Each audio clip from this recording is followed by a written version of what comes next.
relationship. Because there's a cost. In every relationship you're in, there's a cost. And you have to ask yourself, what is the cost of being in there? If the cost is you have to lose yourself, you can't be who you are, do what you do, you can't be the person you are because you must conform to them in order to coexist peacefully, the cost is you. If the cost is you have to work at it, that's okay. The cost is you have to make some sacrifices, that's okay. But ask yourself in every relationship you're in, what's the cost for being in this relationship? And you'll see real quick whether it's worth the price or whether it's not. You got to have a good, strong, solid no muscle that you can stand in, and you got to have a yes muscle. You got to say no to the things that don't honor you, no to the things that don't bring you joy, no to the things that don't bring you peace, and you don't have to explain your no. You got to have 101 different ways to say no. You matter, and your no matters. And don't back up on your no. Don't draw your line in the sand, and when somebody crosses it, you back up and draw another line. No, stand on your line. Stand for your no. How do you forgive a family member that you have to be in constant contact with, and though you forgive, the offense continues to happen? How do you manage that? I think, first of all, in all that get an understanding. You cannot forgive what you don't understand. Understanding what makes people do what they do, it doesn't excuse them, it doesn't exonerate them, but it is so much easier to cope with a family member when you understand this is an addiction, this is an alcoholic behavior. You are broken in some way, so I can't expect a radio that's broken to play like a radio that's not broken. Once you understand that, you adjust your expectations to deliverables on the level of the person's capacity. Everybody doesn't have the same capacity, and when you expect somebody to love on a gallon level and they are a pint person, you're going to be frustrated the rest of your life. Woo! I love that. That is good. Basically, what you're saying is, if you got haters around you, in your family or not, you got to get them out of your way. Have you ever taken an idea to a person, or no matter what you take to them, it's not a good idea? Right. It's just something wrong. You know, when I share an idea with you, and you don't show me how to make that idea work, all your conversation is why it won't work, yeah. I immediately end that conversation. I'm not interested in why it won't work. That's going to arise on the journey. I just need to know, can you feel what I'm saying? Are you on board with it? Do you have a suggestion how to make it work? The moment I hear, well, I don't think that'll work. Okay, cool, thank you. And I'm gone. You know, one of the things that Maya Angelou used to always say to me, and I love this, I actually said it at her memorial service. She used to say to me, because in the beginning, it used to bother me so much when people would talk about the haters. And she used to say to me, baby, those people can't hold a candle to the light that God already has shining on your face. Yeah. Can't you see the light that God has shining on your face? And so I learned to focus on the light that God has shining on my face and not worry about the people who trying to put up a candle and burn it. All right, guys, I just played that video. As you guys know, I'm a hothead, but besides that, I'm a public figure. I've got a lot of people following me. I've had problems with difficult people before.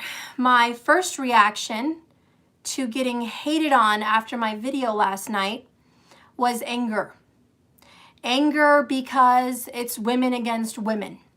Anger because anytime you try to step up in the world and create something of your own, you have people trying to step on you and push you down and think that your ideas aren't good enough, that you aren't good enough, that you don't deserve success, that you don't deserve to have your own prosperity or abundance, or that you weren't created for your purpose and to succeed in your purpose. My instant reaction was anger, and I wanted to come on here and blast her personally. But my spiritual side took a moment to just woo-saw this person. Ann Russo has been hounding me for the past 3 days. She is so unhealthy that she comments 20, maybe 15 or 20 comments per video. It's borderline obsessive. Why you watch me, Ann Russo? I don't know. I don't know why you watch me. I don't know why you clicked on my video and didn't just find somebody else that fit your vibration better. I don't know why God led you to me. I don't know why you're here. I don't know why you watch video after video after video and criticize and criticize and criticize. I don't know what your purpose is, but I will say this. You served one purpose. You helped me create this video. And this video is going to teach people how to deal with haters like you. And basically, haters like you are unhappy, unhealthy, unhinged individuals. You have no real focus on what makes you happy. You have no real focus on your purpose and where you should go and what you should do. You are lost and you are running and walking aimlessly, looking for direction. And all the while on your lost journey, you come to me and you have words to say to me to attack me for being on my purpose. And my initial opinion is you're probably not just attacking me. You yelled at me? You're probably attacking more people. I'm talking to someone on the phone. Not you. I'm talking to someone on the phone. Okay, I'm not talking to you. I'm talking to someone. Sorry, guys. I'm yelling and he thinks I'm talking to him and not you guys. Let me close my doors here. I'll be right back.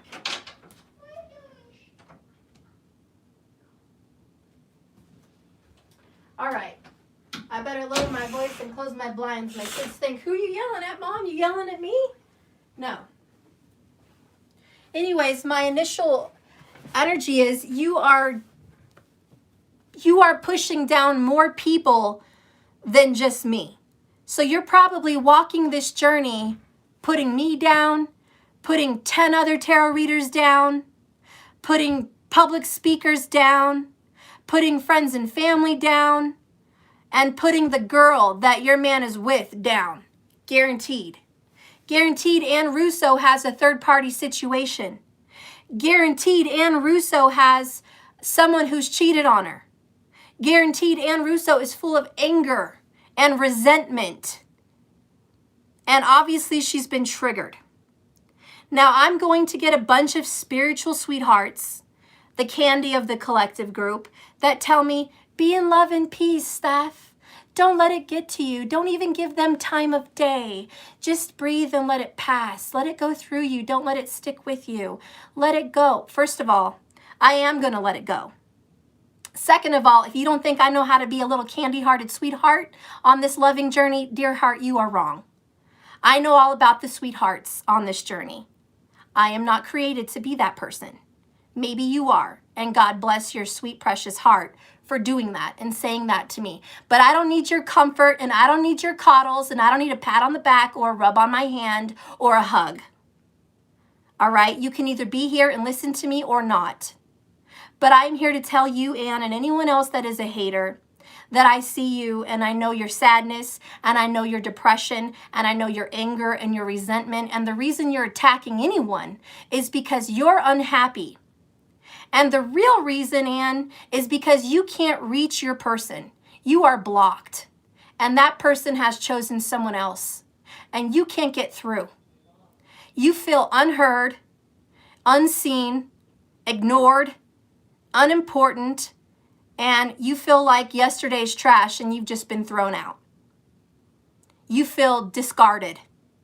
And the only way for you to be heard and the only way for you to have any reason for still being here is to bitch out people like me or complain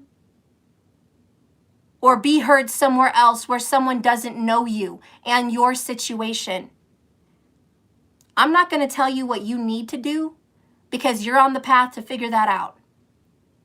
But you found me. You rocked the boat. You commented more than once, more than one day. You reached me. You got my attention, Ann. Now, the reason I am on here upset is because you criticized my business and you accused me of taking advantage of innocent girls. First of all, you must be old as hell. Are you old as hell, Ann? because there's a lot more people on this channel than little girls. All right? So if you are an older woman bitter from being left behind by a toxic ex, and you want to bitch out women like me or anybody else that follows this channel to treat us like young-minded silly hearts or idiots, and you're the only intelligent, smart adult in the room, you are wrong. In fact, you are so much more immature than me spiritually, you need me to pick you up and carry you. So, there is men and grown-ass women that watch this channel. Not a bunch of tiny little silly heart little girls that are being taken advantage of. Now, she criticized me for my Divine Masculine announcement where I had an extended, and people can subscribe to my website to watch my extendeds. Obviously, Anne has a problem with that. Obviously, Anne thinks I should be working for free. Obviously, Anne was married to someone that maybe took care of her and thinks that the world takes care of each other and you don't have to work for a living. Obviously, Anne thinks that I should probably go get a real job and just do this for free because I'm a spiritual person. Well, Anne, that's not how it works. That's not how this world works. I have a gift, and I'm fucking good at my gift. I'm so good at my gift, and yeah, I will toot my own horn. I'm fucking damn good at my gift. I have vision, insight, intuition. I've always had it, Anne. And I've also had a real job, Anne. And it didn't pay the fucking bills, Anne. So if you see me here running my own business, Anne, understand there's a lot fucking more to running a business than what you think. First of all, I pay taxes for this fucking business and this business name. I pay all kinds of fees, state fees, all kinds of fucking fees every year. I have to pay for a P.O. box every fucking year. Hundreds. I have to pay for insurance. I have to pay freaking money every time I charge for anything. It's basically $5. Every fucking service I offer, they take $5. Every single time. If I ship something, they take more taxes and fees. Yeah, I am triggered and I'm going to talk the way I want to talk. I have to pay website fees every month.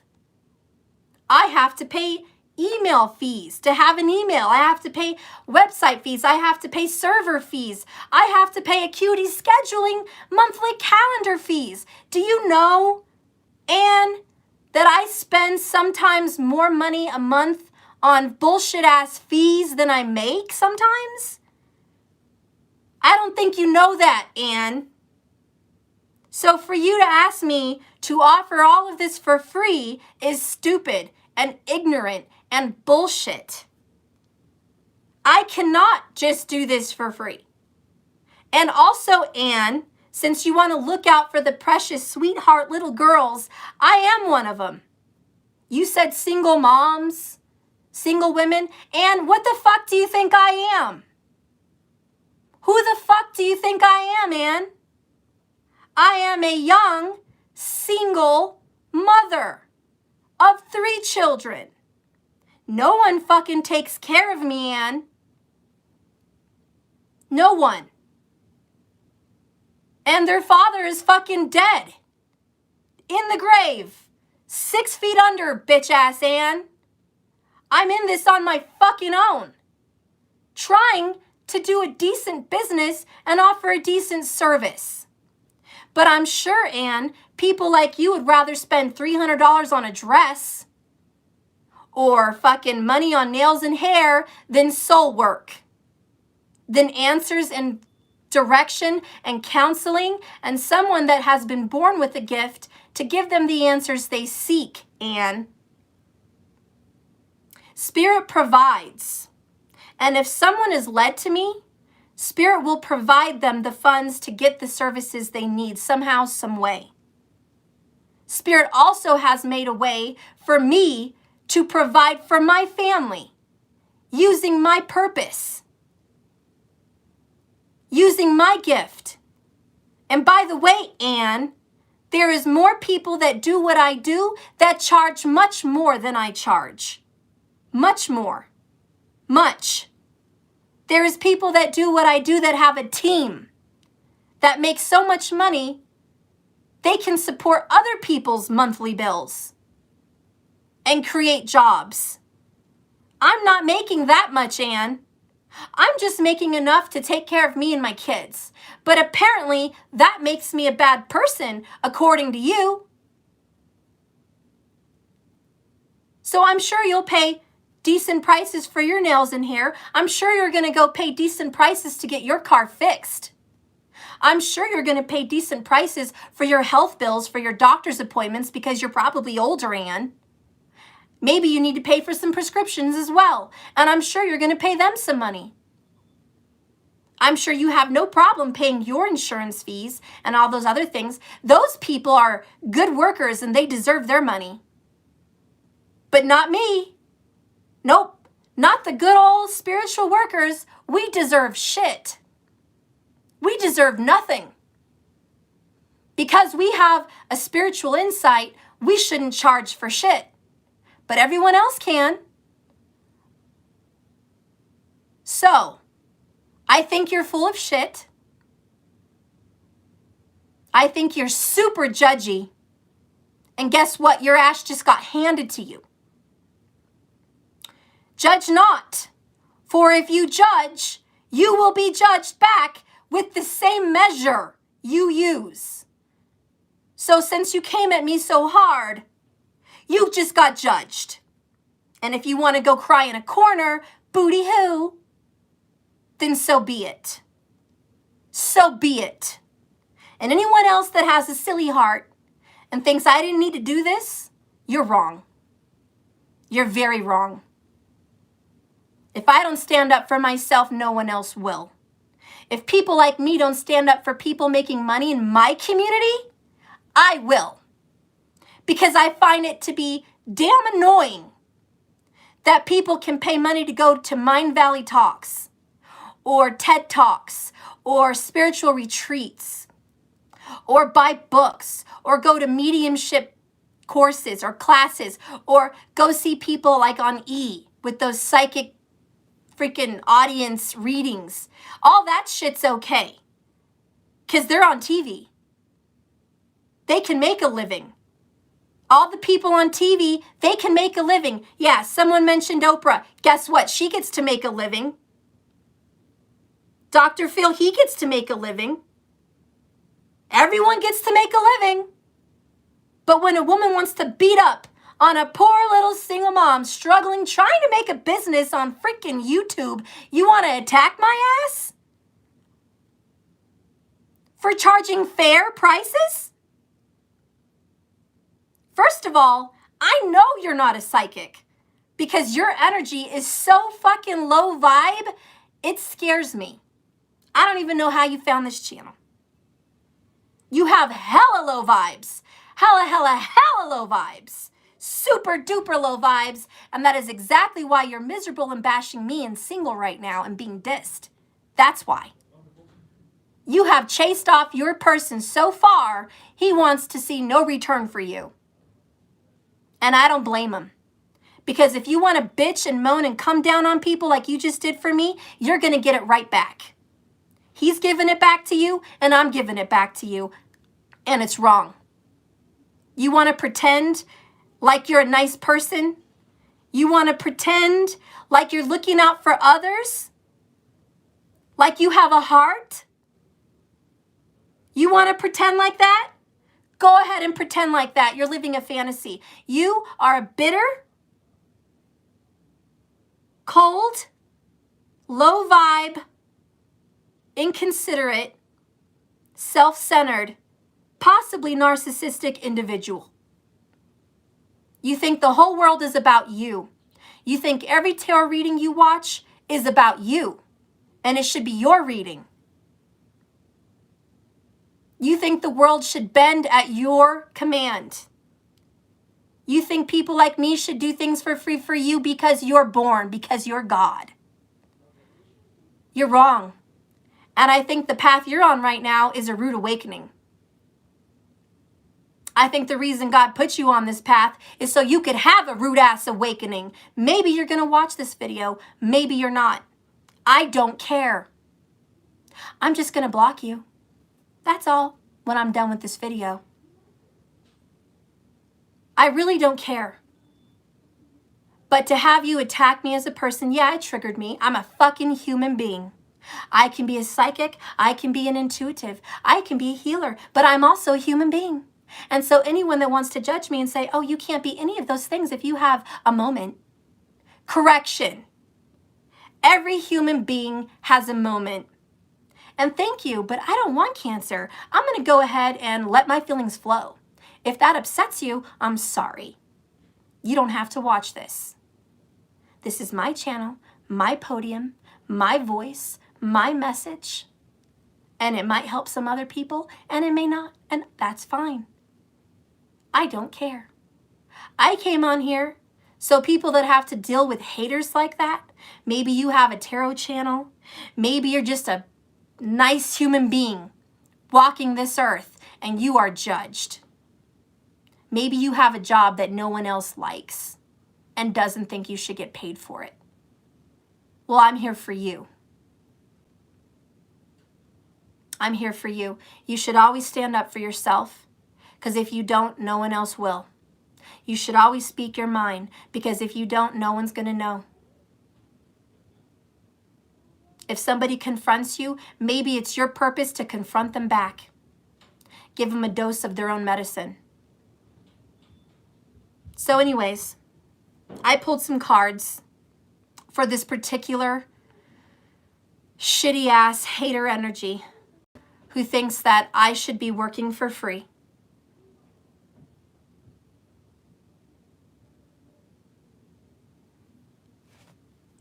And if anyone else has the same opinion or energy as Anne, block their ass. I'm done. All these moderators in here, if someone else has a shitty ass big stick up their rear end, block their ass. They don't need to be here. Sorry, I'm not playing anymore. One of the cards that I pulled out for this freaking reading is number 26. God don't like ugly.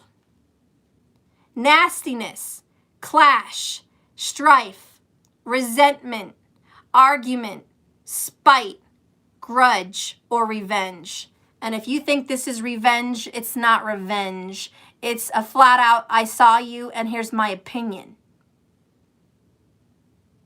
So to you, Anne, and anyone else that has the opinion of Anne, or a goody-tooty, fresh and fruity, kiss-ass opinion, God don't like ugly.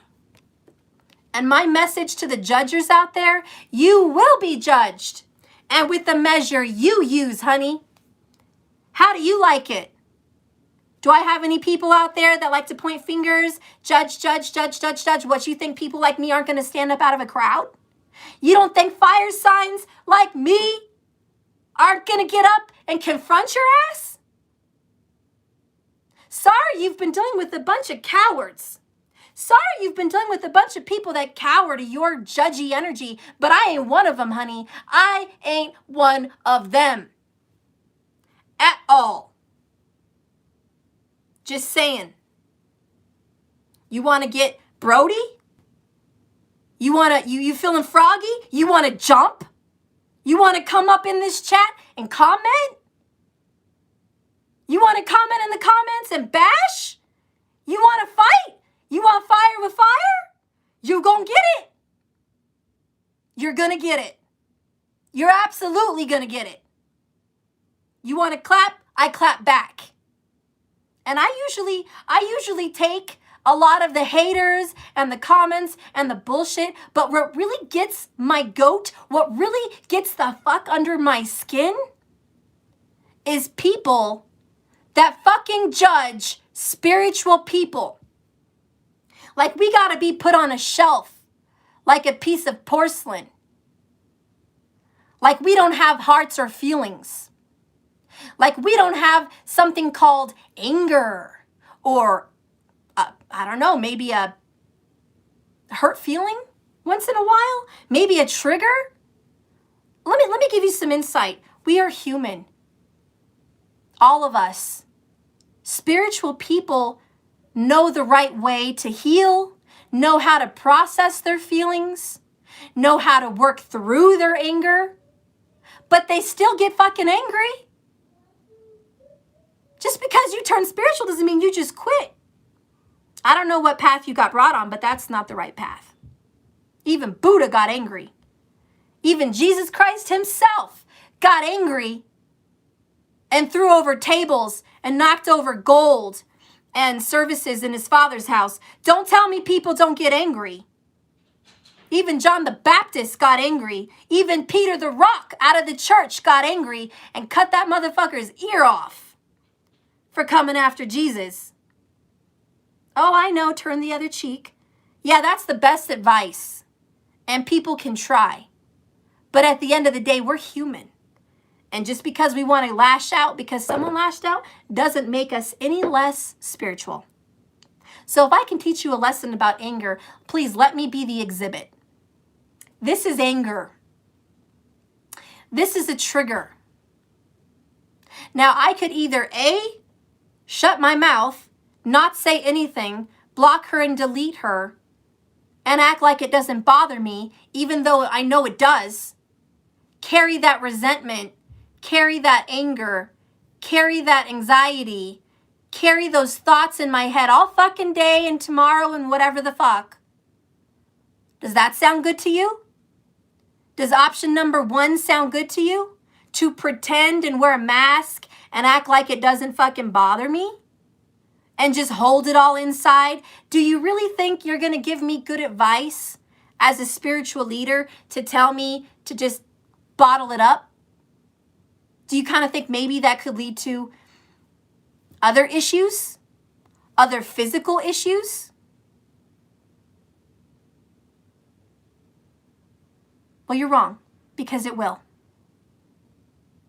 Or option B, I can make a public statement, get it out of my system, and never think about her again. You know, I kind of like option B. I kind of like venting. I kind of like getting it out. I kind of like not carrying her fucking baggage on my ass. I kind of like moving on and not giving her the second thought of day. I kind of like just blasting her, honestly. It's a little satisfying. I find pleasure in blasting you, Anne. I quite enjoy it. And I'm ready for round 2 any day you'd like. So I'm going to go ahead and take option B so I can move the fuck on with my day. All right? I'm going to move the fuck on with my day, Anne, after I've let out my anger here and really tell you that your vulgar bullshit opinion of me was rude, insensitive, catty, bitchy, uneducated, and unacceptable on my channel. I usually am a fair person, and everyone that watches me knows Steph lets people vent. Steph lets people shit talk every now and then. Steph is not a strict kind of person on her channel. But when you want to go pull some shit like that, I just can't. I can't do it. So I'm done, Ann. God don't like ugly. This is what happens. I'm going to move on. If you guys have haters, you should just vent and move on. I will find my peace as I sip a glass of wine and relax and feel good for doing God's purpose and letting you have what you gave me. All right, it's called karma. So I am pretty happy that I participated in your growth, in your karma, for attracting what you give out. You gave out some of the nasty, you got the nasty. I'm just a vessel, honey. I'm just a vessel. So I hope that that makes sense for you, because I've seen your true colors and it's ugly. It's just ugly.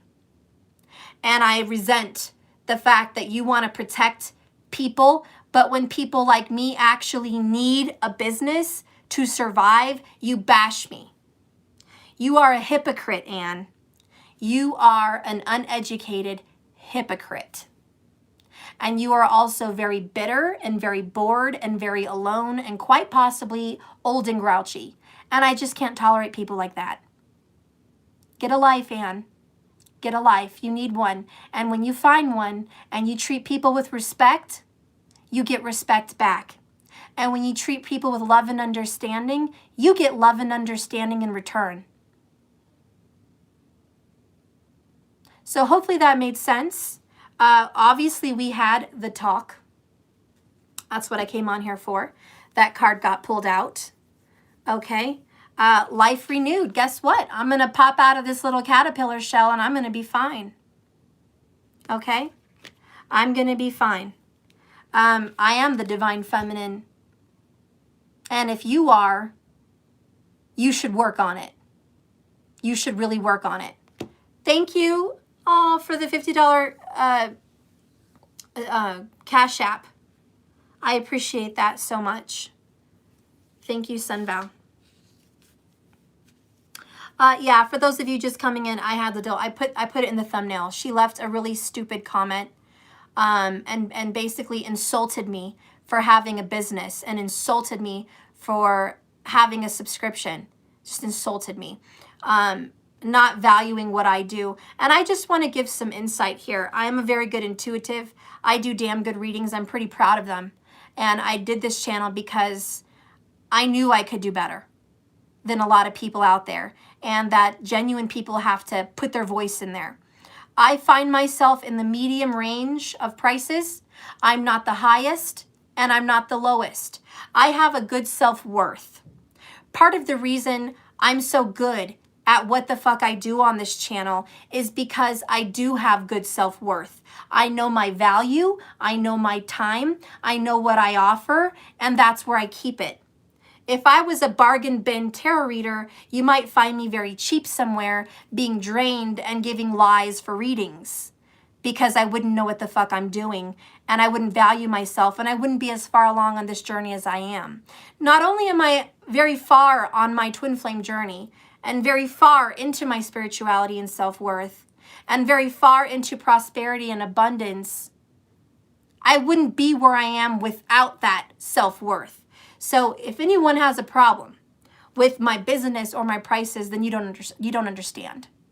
I've manifested myself out of poverty. I'm not the richest person in the room, but I'm not the poorest purple in the room. Purple, I don't know where that came from, whatever. I find myself in a healthy medium. I find myself where I need to be. I find myself where Spirit brought me. I find myself fulfilling my purpose, and I'm very happy with where I'm at. I'm not difficult, okay? So I wanted to put that out there. I am very well liked. I have a lot of business. I have a lot of return business. I'm a busy person, and I'm a single mom. So yes, I'm going to work for a living, and I'm not going to work for bare minimum because I'm worth more than bare minimum. I'm not going to accept scraps from the people I'm in relationships with, nor am I going to accept scraps for the people I service.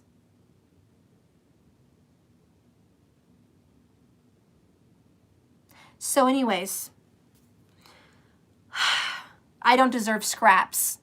And if anyone here thinks I deserve scraps, a bone thrown here and there for my beautiful service, bye. Bye. Go live your scrappy life. Go get scraps. Go get leftovers. Go follow some cheap-ass tarot readers that give you lies. Go on down a broken, busted-ass highway. Go on with your busted-ass life, and good luck. If you want prosperity, abundance, and progress, you met the right chick. You met the right recipe. Okay. For those people that are like, what the fuck's wrong with Stephanie? First of all, my moon is an Aries in tropical and a fighting ass bitch ass fish in freaking Vedic. I am a Pisces bitch. All right. And as far as my rising goes, Capricorn in fucking tropical and Sagittarius in fucking Vedic. I can be nice. I can be very nice, extremely nice and giving when you treat me nice. But if you treat me like shit, I don't know what else to say. That's who I am. And as far as a sun sign, you guys want to know who and why I'm acting like a bitch right now? Okay, I am a Cancer in tropical, extremely protective, defensive ass bitch. But I'm also a Gemini, a little twisted ass bitch in Vedic. And I don't tolerate shit. And yeah, I do have a mouth with no filter. It comes along with the package. Sorry, guys. Spirit made me who I am. It is what it is. It is what it is. To continue this crazy ass, whatever this is, the other card is one thing here that I got. Number 44, go figure. Well, that just dills my pickle. Total contentment. It's a yes. Success, wish granted, mastery, and joyous resolution. If anyone thinks I feel bad for being this way, I don't. Like I said earlier, I rather enjoy it, okay? I rather enjoy it. Somebody says they have a Venus in Aries. Explains a lot. Honey, my Venus is in Leo. So this Leo bitch just roared, okay? I fucking roared publicly because that's what Leos like to do. And I find Venus pleasure in being this way if need be. Just the way I find Venus Leo pleasure in giving you bomb-ass readings, okay? Do I give bomb-ass readings on my channel? Yes, I fucking do. I guess that's my Leo pride. You want to know my shadow side? There it is. I have a Leo in the 9th house with Venus. So when it comes to spiritual teaching, spiritual work, I find beauty in it, passion in it even, creativity, joy. I am obsessed with what I do. Therefore, my obsession makes it really good. And I will continue to do so. So if I'm a pridey, bitchy, loud, roaring ass Leo lion bitch right now, well, that's who I am. That's who you signed up for. If you found me as your teacher, you probably have a Leo placement with Jupiter. You might even have a Leo placement with 8th, 12th, or 9th house. Okay? You have some Leo somewhere that brought you to this purpose. You may even have a Rahu in Leo. All right? Because people that find Leo teachers, this is what they look for. People that don't like loud, prideful, confident, assertive teachers, they don't sign up for me. They sign up for a teacher much more like a Taurus or a Virgo or a teacher like a Capricorn. You know, someone very realist and monotone and chill and not with a lot of pride. I'm sorry, but this chica has a lot of pride.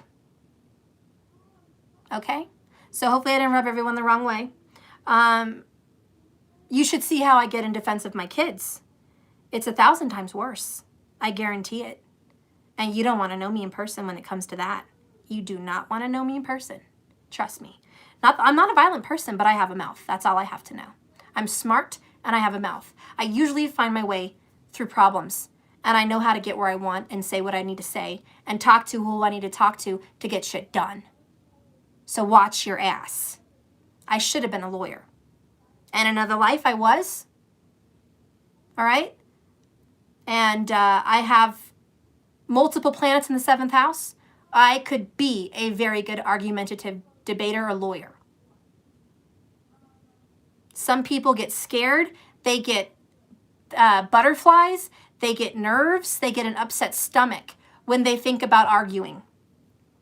They get very uncomfortable when dealing with a confrontation.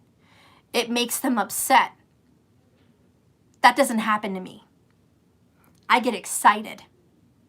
I like it. I get into it. I get more ideas, more words, more empowered, more fire energy. This is what happens to people like me. When you feed the fire, it grows. And when you say more words at me, it's all air. It's all swords and oxygen. It just fluffs up my fire even more. I don't quit, obviously, which is why my mouth runs and runs and runs on most of my readings. And it's still running now.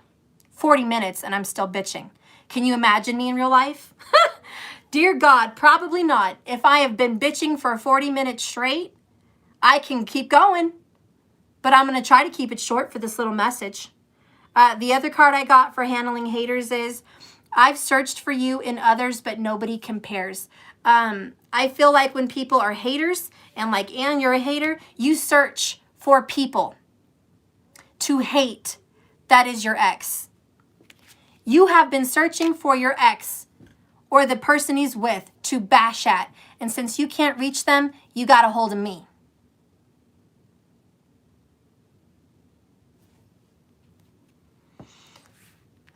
The next, oh, I got two there. The next one is, my life is not as together as it seems. You think your life is not as together as it seems, Anne? Or to the haters, to all the haters out there, do you think your life is together? Because it's not, and you know it. And you know your life is not as together as you promote yourself. A lot of people that give advice and bash and judge, they tend to make it look like their life is all together and they're perfectly capable to give advice. When the truth is, behind the curtain, behind their judgy exterior, lies a broken person. Because hurt people hurt people. Wounded people wound other people. Damaged people try to damage other people. You ever heard of the little saying, misery loves company? Well, misery loves company. So when you're getting judged by haters, remember they're the miserable ones. They're the unhappy ones. They're the ones that can't find anything else to occupy their time except to focus in on your life and make judgments. You just remember that. And remember, I got your back. And if you ever feel the need to vent, go right ahead. Don't listen to more judgy people by telling you to be quiet, to not say a thing, to let it happen, to bottle it up. Don't listen to those people. They don't know how to work through their anger, honey. I know how to work through it. I'm feeling mighty good. All right, this dill's my pickle. I'm feeling great. My vibe went from shaky and upset and bothered and triggered to happy, joyful, release. Honey, this is a verbal orgasm. Okay? I don't know who comes up with that word but a Gemini, but I'm going to tell you, this Gemini said, honey, this is a verbal orgasm for me.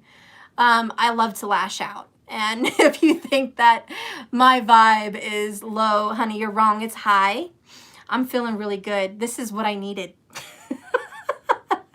Spirit's like, honey, I know you needed to lash out all these weeks. I just gave you the perfect opportunity. Enjoy. So, a verbal orgasm. Anyways, I'm enjoying myself, okay? So don't you worry about me. The other card here is, finding out the truth crushed me. It did. You want no hair on my tongue. Hearing what this person said about me hurt me, because let me tell you the truth. You want me to get raw, to get real? Being a spiritual person and having your own business and having your own channel, it's really fucking hard. I gotta get the microphone for this one. It's too real. It's too fucking real. Okay, this is good. This is better. Let me give you the real on being a spiritual person and having your business. We go through energies of, I should be doing this for free. I should be doing spiritual work for nothing. I should go live in the forest in a hut and only own one pair of clothes and wash my clothes in the creek and just woosah and sit under the trees and, 24/7. Us spiritual people, literally, we go through that. And we're like, I should distance myself from the world and want nothing. Let it all go and just give. Us spiritual people, believe me, we have that guilt. We have that pressure. Okay? You're damn right, Carol. And you know this, man. So us spiritual people have this fucking guilt. And you know why? Because 9 out of 10 people that do spiritual work have a very spiritual Ketu. Ketu, south node of the moon, past life. 100% of the time, I'm almost certain, spiritual teachers, spiritual gurus, spiritual people have a past life Ketu, the south node. And Ketu wants to do what? Cut, slash, let go, get rid of. Period. Not take anything with you. Lose all. So let me tell you, as a spiritual person on the real, okay, it's very hard to battle your spiritual self and say, I deserve something. Ketu, shut your ass. I deserve something. That's Rahu. Rahu's looking at Ketu like, hey, no one's talking to you. This person was born here to learn this shit and experience it and have a little something, something. Enough with your get rid of everything. Ketu is, you guys saw the movie with the little emotions. What was it called? Joy, sadness, anger. What the fuck was that called? Oh, shit. I don't remember. But you guys know the movie. The little girl, and she had all these emotions inside her. The same people that made Soul. Anyways, Ketu's like sadness. You know? Everything's sad. Let go of everything. Just, you know? And Rahu's joy. Super annoying. Gots to have everything. Gotta have it all. So us spiritual people that have this 1-7 obviously can't escape it alignment, karma, we really suffer. And I went through a period of suffering, feeling guilty. Yeah, the movie was called Inside Out. Thank you, Ruth. We go through this energy of feeling guilty. And to be honest with you guys, on the real, I want to give all of you free readings. But that would be careless of my soul. It would be ignorant of my worth. And it would be a misuse of my gift. And I would fall apart. I would emotionally fall apart. I would empathically be absorbed with everyone's emotions. I would have zero direction in my life. I would not be able to support myself so the business would founder. I wouldn't even be able to keep a phone probably or have a home. I would become depressed and low vibe. I would become a negative person and lose my gift. I would lose my gift because Spirit doesn't want to give me what I can't manage. And if a spiritual person cannot manage their gift, it leaves them.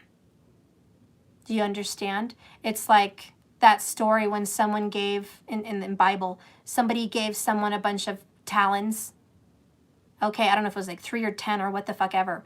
But the story was a father gave, or God gave this person like a certain amount of talons and another person the certain amount of talons. One person went and buried the talons, whatever. One person went and buried their talents. And the other person invested it and turned it tenfold. So my point here is, if you don't manage yourself and your worth, you lose it all. You just lose it all. And anyways, that is the real for spiritual people. So when you bash spiritual people and you come down on them for having a business or charging fairly for their services, that's wrong of you. Because if you had to pay a lawyer for their services, you wouldn't debate the lawyer. If you had to pay someone to fix your car services, you wouldn't debate that person. And if you had to go pay a doctor to do surgery on your body or perform brain surgery or give you some kind of medicine, you wouldn't debate that doctor on their payment. You just pay it. I am a spiritual guide. I give a lot of good advice. I help a lot of people. And I do a lot of free work for family, for friends, for people in need. I go above and beyond my readings. Every single reading I've ever done, I give more, above and beyond. You pay for 5 minutes, you get 30. You pay for 30 minutes, you get an hour and a half. You know, it just depends on the reading. It depends on the person. I've gone as far as 3 hours into a reading for someone. I've read for people that I stay on the phone with them all fucking night to make sure they don't hurt themselves, that they know someone's there for them. I read for people that can't sleep and they need to talk to me at 2 a.m, and I just sit there on the other end of the phone and I listen to them and I give them whatever advice is on my heart, whatever advice Spirit wants me to give. I drain myself. The reason Spirit allows me to have this business and charge what I charge is because I am a giver. I give more than I have. I take major time away from my kids to give to people in privates.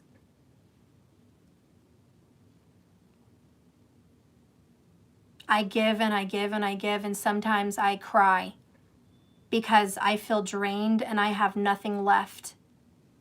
Sometimes I cry because I can't even stand up to do the dishes because I'm weak.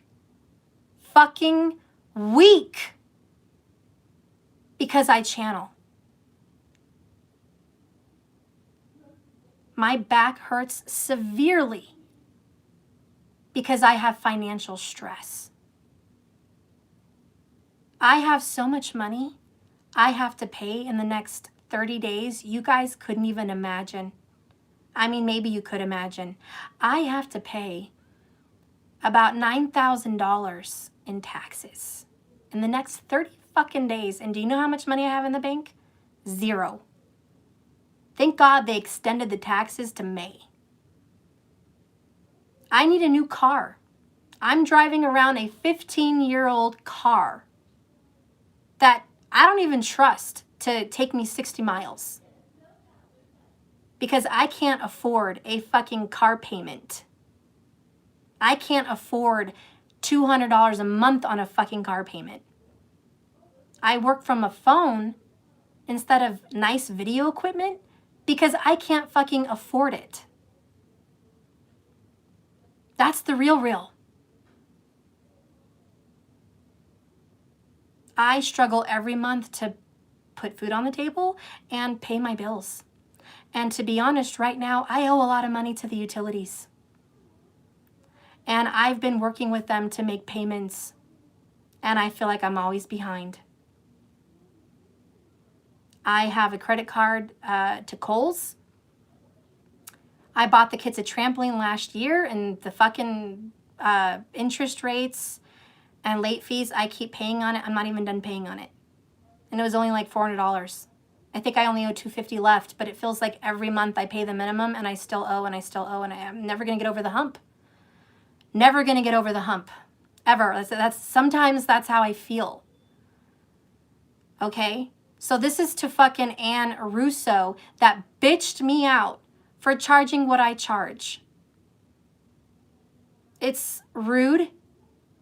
It's unnecessary, and don't talk unless you know what the fuck you're talking about, because you have no fucking clue. Now, I am grateful for what I have. I have a beautiful home. Thank God I have a healthy family. I'm healthy, thank God, because without me, what would they do? I have a business I love. I'm passionate about reading cards. I'm passionate about helping people with their relationships. I'm a good person. I'm not always the best person, but I'm a good person. I try really hard to be a good person. I wouldn't hurt anybody. I always try to help people that I can. I'm very forgiving, and I'm very understanding. I'm very patient, and I don't live in yesterday. Spirit has blessed me, and it may seem like I am super struggling, which it's hard. it's definitely hard to make it, but it's not that hard. And I believe that it gets better every day. And thanks to Spirit, I'm here, and every month I get through it and I'm fine. And that is a huge fucking blessing. I'm really grateful for that. I could be so worse off. I don't ask God to take away my problems. I just ask him to help me get through them. Maybe I should ask for more, but I don't. So I feel very offended, and I'm sorry I was triggered by Anne Russo, but for her to tell me that I take advantage of girls, and that I'm wrong, and I know it, and I overcharge and this and that, it's ridiculous. I don't overcharge. I don't. And if my prices seem outrageous, it's just because I go over and I don't get tips. I don't get overtime. So I charge what I think is fair, and I give what I think is fair, and if not more, because I believe in tenfold. So that's what I do. I don't ask for extras, okay? I just do what I do, and I want to make it.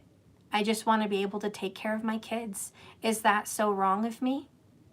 I just want to be able to take care of the 3 babies I've been in charge of, and make sure they have food and clothes and happiness and a home and peace and warmth.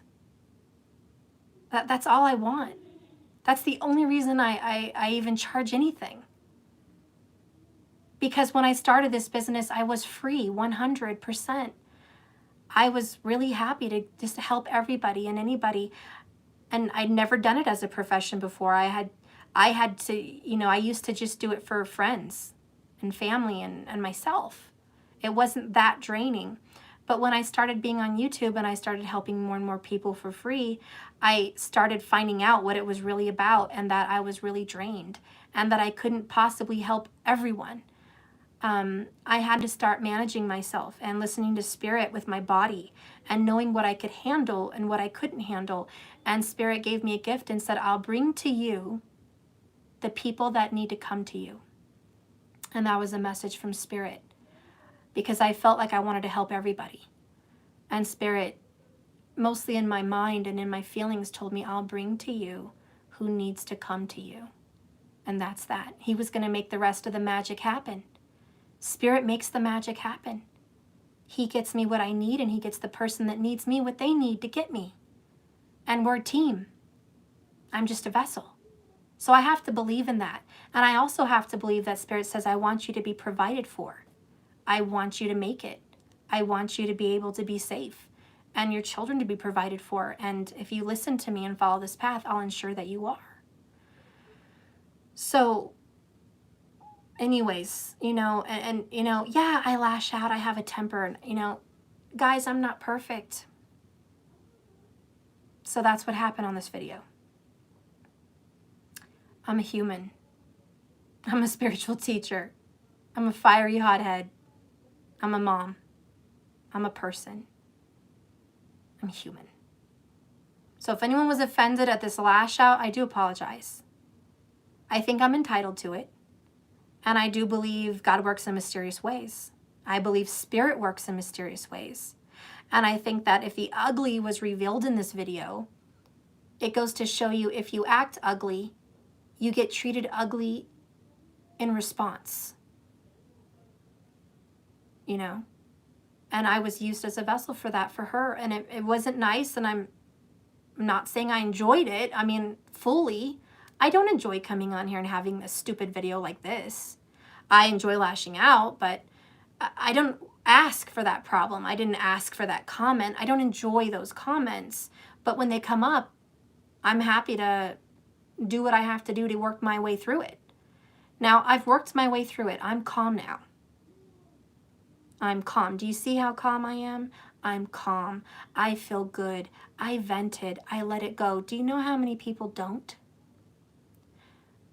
Do you know how many people get upset and hold it inside of them?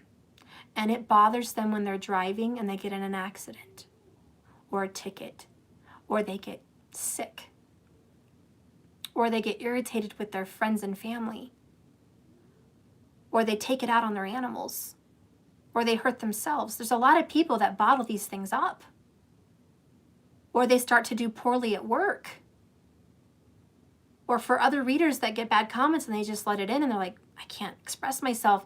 They might start to feel judged and feel bad, and then their work just plummets. See, I listen to my intuition and my spirit. And it may not please everyone, and it may not be great in everyone's eyes, but I listen to my body, and I let it out the way I let it out, because I'm unique. I vented, and I shared some very personal things with people because I'm real. I'm a Sagittarius rising, remember, Vedic. I seek truth and honesty above all. I am raw, very, very, very raw. Yeah, I shared some personal things with you guys. Now you know what really goes on in real life. You don't know what goes on behind the camera for people. You know, I do the best I can with what I have. Hello, Cancer. A little frugal here. Because I have people that depend on me. You know? If anyone thinks they have problems with my prices, and I am sorry. I have to do what I have to do for us. If I ever feel called to do free things or to do things, I do it. But if I'm not called and I'm managing myself and it's working well, then I stick to it because that's what I need. And I think the subscriptions are more than fair, and judged me on that. You know, I'm pushing out, let's say, 15 videos a month for the subscriptions. Each of them range anywhere from 30 minutes to 2 hours per video of extra time. And to include free questions for the people that subscribe, that's extra. That's more channeling. That's more energy. That's more giving. I didn't have to throw that in, but I did. To offer an astrological forecast for how it's going to affect the houses in which the planets are in the signs for per person. I think that's pretty detailed. And I think that's a great benefit to have on the channel as well, to have it detailed for every zodiac sign.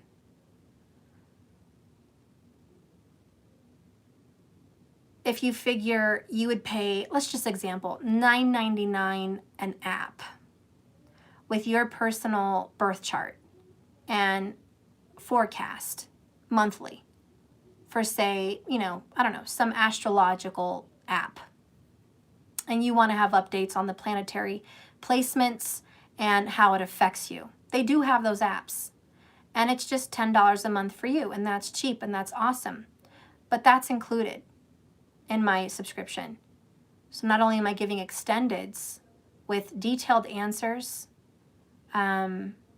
forecasts, dates and times that I think things may happen for you, reveals and certain outcomes per certain signs, very detailed channeled information per sign. Imagine paying $9.99 per zodiac sign, because that's how much work I'm doing. So I am, you know, that would be well over $150 worth of astrological work and forecasts, not including the hours I spend on the extended videos. And as you know, I don't just do random little videos. I say who, I say when, I say how. I get those answers. A lot of people are scared to call out dates and times you think things might happen. I, as a Leo Venus, I like the challenge. To be honest, I find a little pleasure in being challenged. And when I see other readers shying away from giving timing, or certain answers, I defeat that. My energy is to overcome that fear and rise to the challenge. Get a time. Give this person an answer. Don't half-ass them. Don't tell them, oh, maybe it's around this time and no, that's half-ass. That's bullshit. That's cowardice. And I don't do that. Not in the 9th house. I got a lion in my 9th house. I don't do that shit. I want to get to the point, and I want to get a time frame, an actual time frame. And so when I do that in readings, know that it takes courage, and it takes someone with balls, and it takes someone to rise to the challenge, to ask those questions, and to search their intuition and their feelings and their knowings to get that answer, and to be able to have enough intelligence to decipher the message to get that answer. You think that just comes easy? It doesn't. And that's why many, many people do not like giving timing, because they're afraid to be made a fool of. They're afraid to be proven wrong. They're afraid they're going to say the wrong thing. And I'm going to give you one insight. Do you know why they're afraid? Because they don't challenge themselves. They're afraid because they don't exercise their intuition. You have to exercise it. You have to use it. You have to push and get those answers. Otherwise, it's not going to be worked out and it's not going to work for you. I went through that. I went through it. And I had to do this. So I master myself, which is probably my Capricorn rising and tropical, rising up the mountain, going up to the top, achieving a goal, pushing yourself, rising to the challenge, success, succeeding in the challenge, and then climbing back down the mountain to give other people the information you work so hard to get. That's what I do, guys. I work hard to get the information I get for you. I push and challenge my spirit guides and ascended masters. I ask my passed on relatives to assist me with any spiritual knowledge they may have, to touch me, to get in tune with me. I ask Spirit to use me as a vessel. Every time I come on a reading, before I come on, I say, I am an open vessel. I'm ready to receive whatever messages come to me. I'm looking. I am seeking. And when you knock, the door will be opened. When you seek, you will find. I'm a seeker. So again, these things just don't come easy. There's a lot of planning and strategy. There's a lot of know-how that needs to be done with what I do. It's not just a fly by the seat of your pants, half-ass throw out some answers. This is, you really have to know yourself. You really have to believe in yourself. You really have to trust your intuition. You really have to have faith in what you're reading to be good. And to be honest, to be a good tarot card reader, you better have some good confidence. You better have some self-worth. You better be demanding when it comes to getting those answers. And you better just be fearless. That's what you've been called to do, to conquer yourself. Conquer your fears. So you can teach other people how to conquer their fears. So you can teach other people how to use their intuition. So you can give messages to those people that need it because Spirit led them to your channel at this moment to get this answer, to help them find faith, healing, or strength on their journey. So you better rise to the occasion because you were called. So I'm called. And like I said, I don't think what I'm asking for is unfair. I really just don't. And if a lot of you guys do, I'm sorry. If there's people out there that can't afford what I have, I've worked with people before in the past. It's not that I won't. The only times I don't take any extra stuff coming in is because I'm overworked and I have a lot on my plate and I can't. And Spirit won't bring them to me anyways. Spirit doesn't bring someone to me that would overwhelm me. Spirit brings me the right people. And believe me, when someone comes in my presence and they need it, I'm not charging. That's part of my mission. If I feel very called to give to someone, I will give with nothing in return. That's my point. But otherwise, please don't expect me to be on here and do what I do with no charge, because, you know, I wanted to enlighten some people on here and know that this is a real business. And I have a lot of fees behind the scenes. And it costs money to do this channel. And I'm happy to help anyone do their own channel and show you how it works.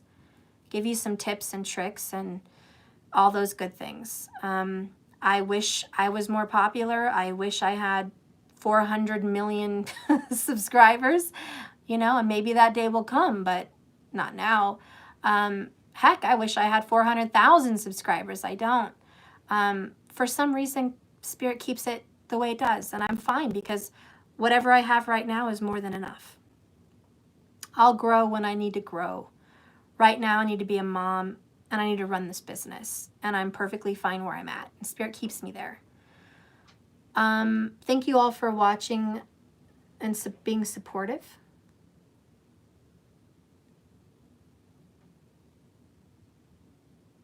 When? No.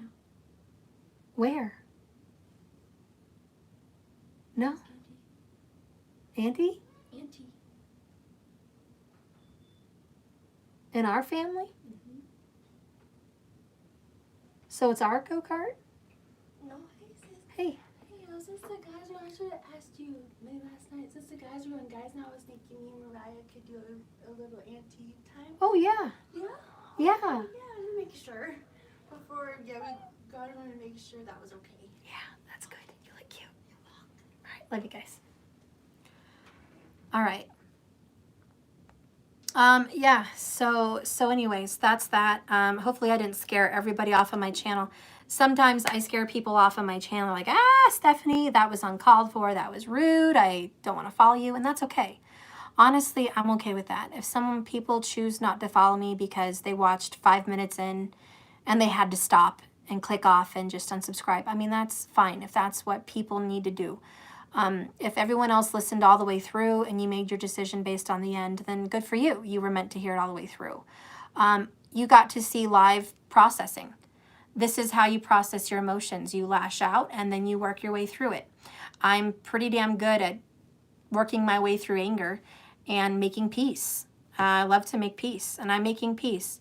You know, and I'm even cool if, you know, Anne wants to say sorry, she didn't realize, you know, you're forgiven. Let's move on. We got angry. You got angry at me. I got angry at you. That's what happens. That's the law of attraction. You know, you attracted that drama to you and you got it back. You either like it or you don't. But now I'm in a good energy. See the mood I'm in? I'm in positive, happy, healing, and forgiving. I'm in a good mood now. So now that I processed my emotions, I'm back where I need to be. And now I can start attracting. Attracting forgiveness, attracting understanding, attracting peace, attracting healing. And that's how you work through your anger. You let that go and you breathe through that and you go work through it. And then you end up here again and you're back to normal. You don't let things tear you apart. You don't let things ruin your vibe. You don't let things take you off your path. That's where we're trying to avoid. Trying to stay on the path and work through our ups and downs and obstacles like humans. Okay? And have a good life. I don't really want to bash her anymore, so, I mean, a lot of this isn't necessary, but nights are the worst for me. It's as if all my feelings are amplified. Some people that deal with haters, it gets the best of you at night. And for some people, you know, if you sit on something, it can get the best of you, even if it's not night. Sometimes if you let something fester, it becomes a very heavy burden to carry and it's difficult to live with. So I understand Anne's perspective. I mean, clearly she's hurting. She's going through a rough situation. She feels abandoned, rejected, misunderstood, not heard. She's angry and she has rights to be angry. But because it eats her up and gets the best of her, she finds other outlets to lash out at. And that's what we have to work our way through. So, I mean, Anne, if you are okay with me lashing out at you, girl, I forgive you. Hopefully you can see what I did. I lashed out. And now I'm okay.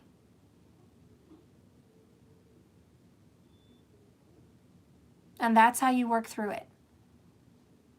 You realize I processed my feelings. Now it's out of me.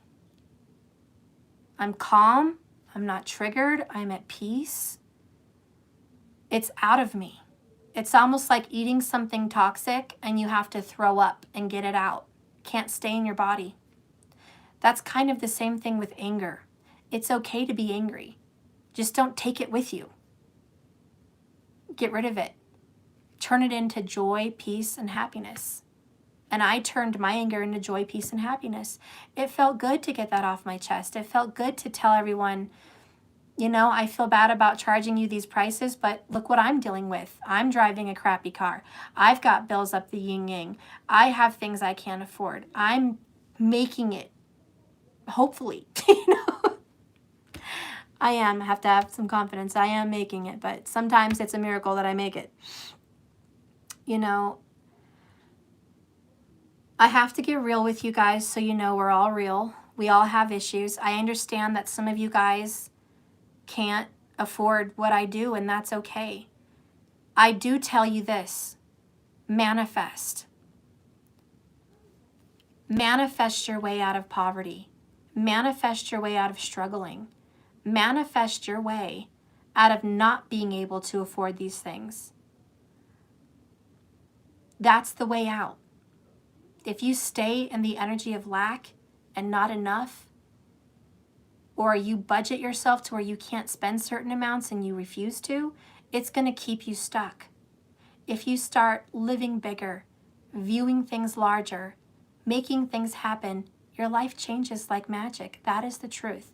Now, to tell you people that I've manifested and I'm not completely struggling, it may sound like I'm completely struggling, and let's just say it's very hard for a single mom with a dead kid's father to do this shit on my own. It is. But I'm not struggling as bad as I was. So I'm not going to give you a long preachy story, but I will tell you, if you think I'm having a hard time, please understand that I was having much, much, much more of a hard time before this adventure, before this manifesting, run your own business adventure. And I've only been running my own business for the past couple years. Before that, I wasn't. So I'm only growing. I'm only growing, and I'm getting bigger and better and all those good things. But just a little history on manifestation, since I teach manifestation, and I want to be telling you the truth about where I came from with all of this. Before I started this business, and where I was sitting at was a financial disaster, a terrible disaster of a person. Even when my kid's father was alive, it was just financial hardships. And there were times where I had to pay, and $750 for me was a lot when my kids were little. But I had a low-income housing, and I had to pay $750 a month for rent, which isn't a lot nowadays. You know, but it was like 10 years ago. And I had to have garage sales to pay the rent. And even when I paid the rent, I would miss a bill. I couldn't pay the rent and the utilities, or I couldn't pay the rent and the phone, or I didn't have cable. I didn't have a cell phone. Really, it was just bare minimum. Rent and utilities. That's all I was trying to pay with my two kids. And anything I had extra, I spent on them. And I would shop at the Goodwill for the kids' clothes. We didn't have older kids in our family, so I didn't have any hand-me-downs, so that would have been great. But my grandma helped me a lot. And my grandpa helped me a lot. And if the kids needed anything, my grandpa and grandma would get them clothes or shoes or, Easter baskets. Or my grandma, I just realized how much I love my grandparents. And I miss my grandpa because he died, but my dad's dead too, so he wasn't able to help me with my kids. But for Christmas, I wouldn't have any money to get them stuff, so I would go to get like food stamps and stuff, and they would give us some stuff for the kids for Christmas. And my grandparents were so good to me that, sorry I'm sharing personal things with you, but you have to know where I came from. So I would go to like Walmart and I would do the layaway for some gifts for the kids. And it would only be like $270 or something, or $300 for both of them. And I'd really try hard to give them a good Christmas every year. But I wouldn't go like crazy, you know.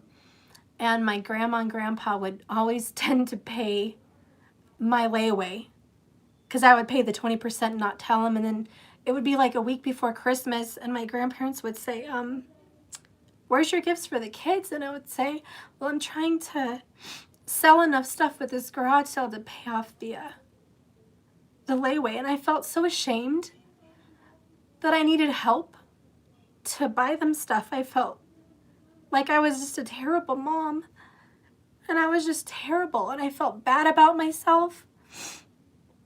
And their father would cheat on me, and I felt bad about myself for that, and I felt just like a no-good, low-down person, to be honest. And so it was really hard for me to accept and receive.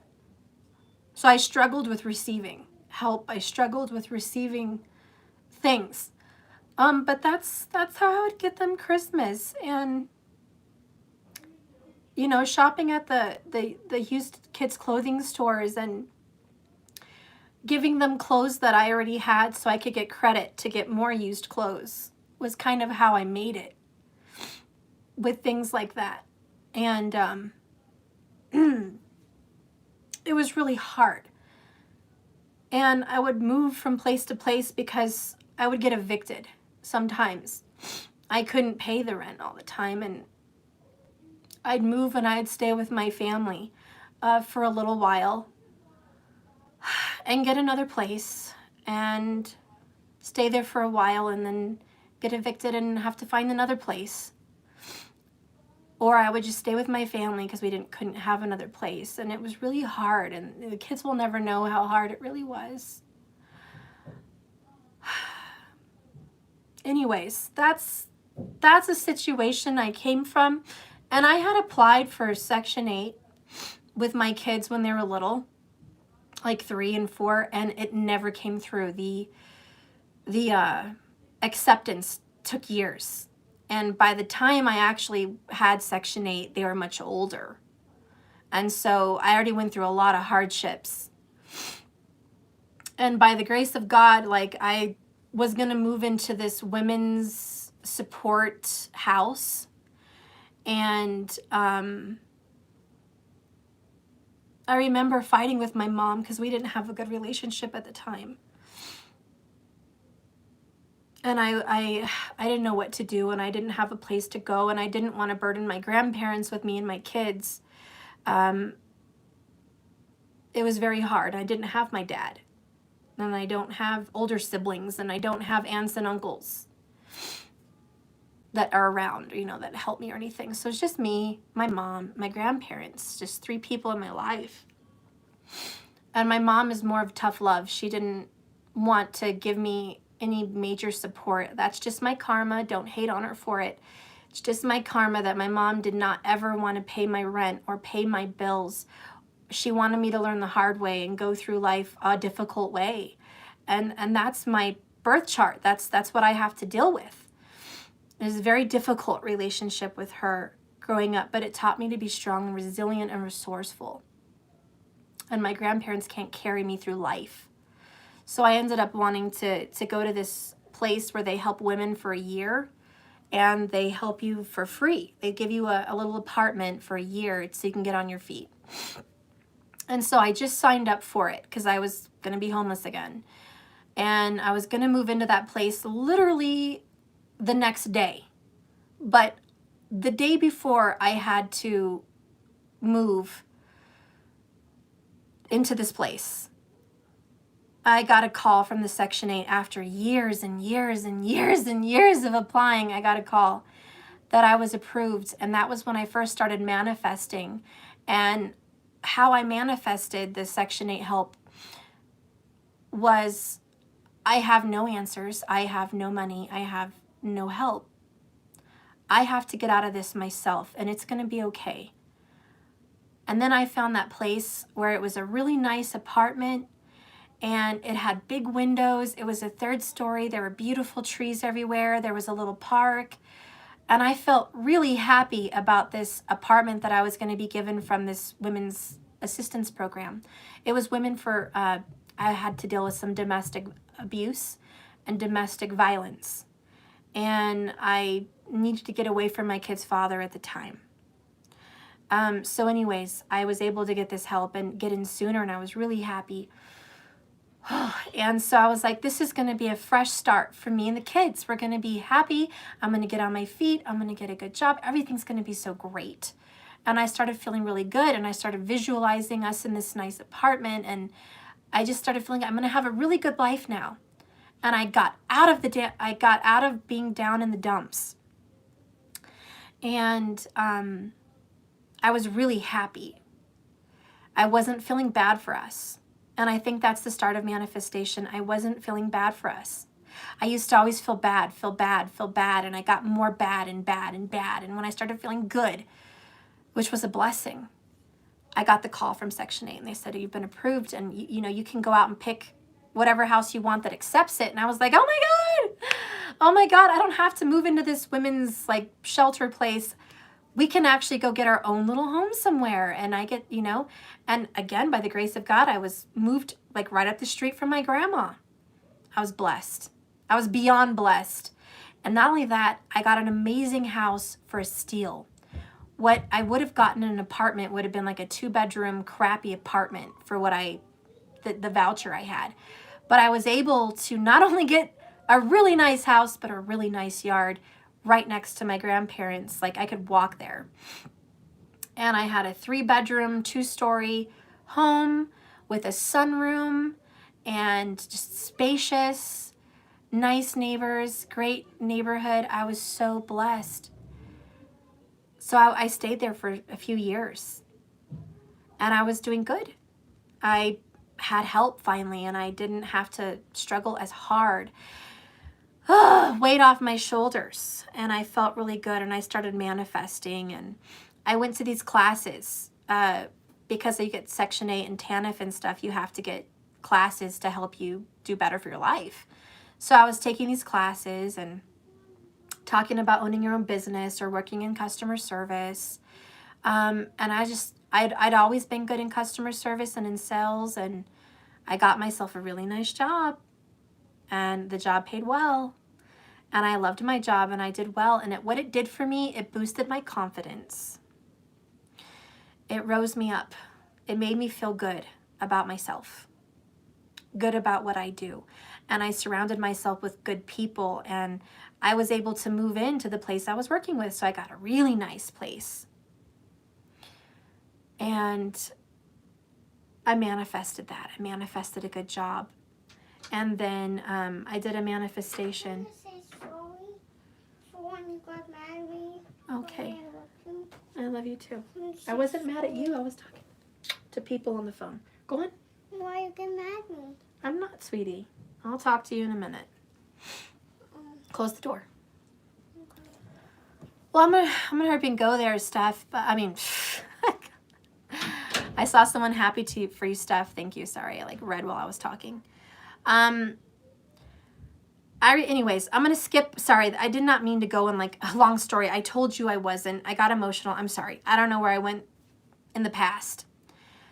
But I remember doing a manifestation to get out of my ruts, and I planted a seed, and I did a candle ritual on a full moon, and I wrote a vision board list, and I had a vision board, and I really manifested owning my own home, so I wouldn't have to be evicted, so I wouldn't have to rent everywhere, so I didn't have to, remain stuck in the system. I wanted to be free. And when I manifested, I said, Spirit, I just want to be free. I don't want to be under government assistance. I don't want to be answering to these people every 6 months. I don't want to have to be dependent on other people's tax money. I don't want to suffer like this. And I want my kids to be successful, and I want them to see their mom is successful, and I'm worth it, and I'm smart, and I've got this, and I know I can. And, you know, this is my vision. I want to own my own business, and I want to own my own home. And I want my kids to be healthy and happy. And I want them to have their own room. And, you know, I envisioned what I wanted for them. It took about 3 months after I manifested this seed with the full moon and the candle ritual and the vision board and the belief. And something happened. Let's just say everything came into play. I had to move. You guys remember that. I don't know if some of you guys remember that. I had to move last year. And they were selling the house I was in. So I had to move. And it just so happened at the same time I had to move, we found this house. And it just so happened I had enough money selling my cards to move. And it just so happened like everything fell into place at the right time.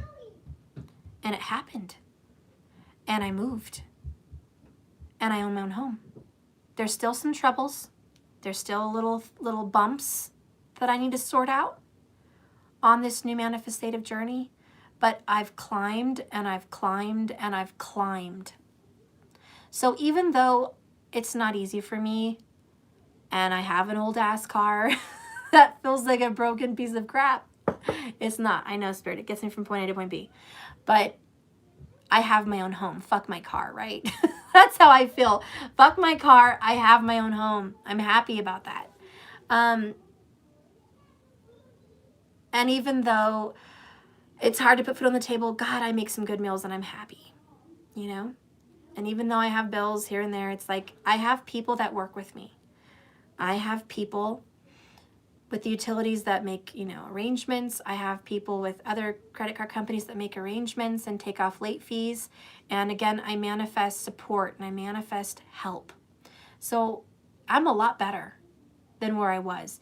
And I just wanted to share that with some of you guys so you know that I'm not preaching to people that I'm not living what I'm preaching. I live what I preach. It works. I've gotten over abusive relationships. I've dealt with my twin flame journey. I've grown a lot. I'm an old ass soul. I'm resourceful. I'm resilient. I'm smart. I have what it takes to make shit happen. I believe in myself and I'm confident. I'm happy where I am and I'm worth what I ask. And I'm happy and I'm comfortable with that. So no Ann Russo and no other person is going to change my mind on that. It took me a lot to get here. I started this little business for free just to help people. And because I gave, I received. I gave and I gave and I gave and I received and I received and I received. And I built and I built and I built, getting more cards and more things for this business. And I'm growing. I'm growing. And I'm happy. And I have clients that love me. They don't just like me or come to me for a reading. They love me. I have clients that cry and I help them so much. I do good work. And I do good work in God's eyes. And I'm blessed. So anyways, that is my story today. I pulled some forgiveness cards out for the beginning of this reading. I forgive myself for holding on to habits that no longer serve me. This could be good for you guys or good for me. I choose to believe that when I set the intention to have compassion for my emotional experience, wow, guys, this is crazy. I just had an emotional experience. This card came out. That's insane. Let me just start over because I'm like shocked that it even says this. It's to you guys and it's to me.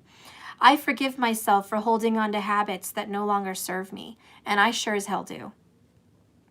I choose to believe that when I set the intention to have compassion for my emotional experience, I will find I am able to more effortlessly engage in behaviors that better support me.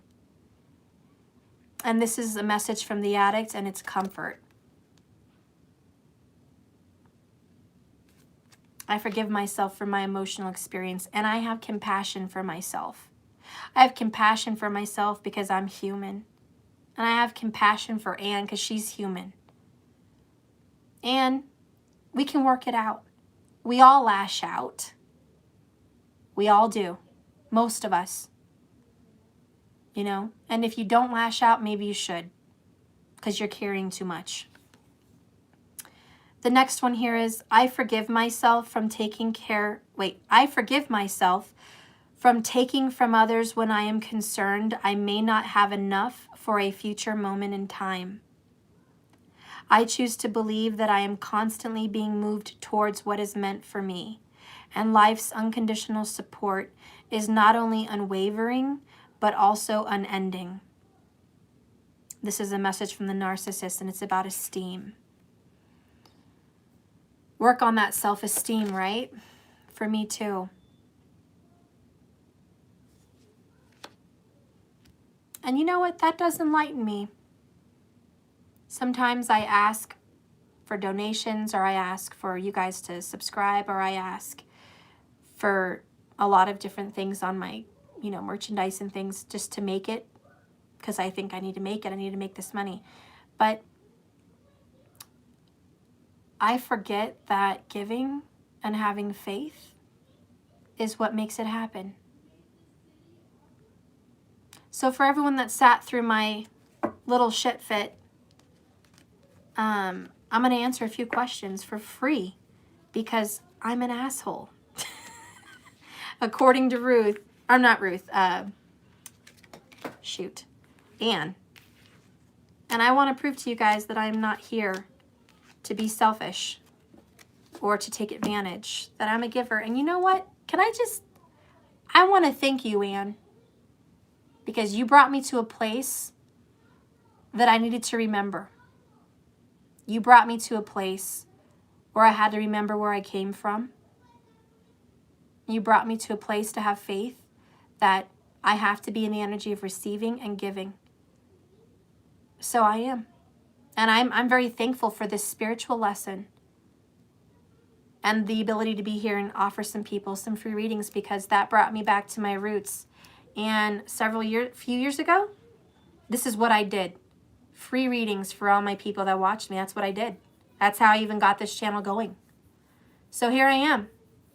Who would like a question answered? It's free. Once in a lifetime, maybe. We have 84 people here. I can't answer everybody, but I can answer who I'm called to. Bye, guys. Love you. I love you. Have fun. We will. Nobody's not Okay. Take pictures. Okay. I want to give you a hug. A hug for me. See, I start giving and I'm already receiving. I love you. Watch your toes. You're not gonna get mad at me. I'm not, sweetie. I was mad at the phone, not you, sweetie. Oh, but you got mad at me. Mm-mm.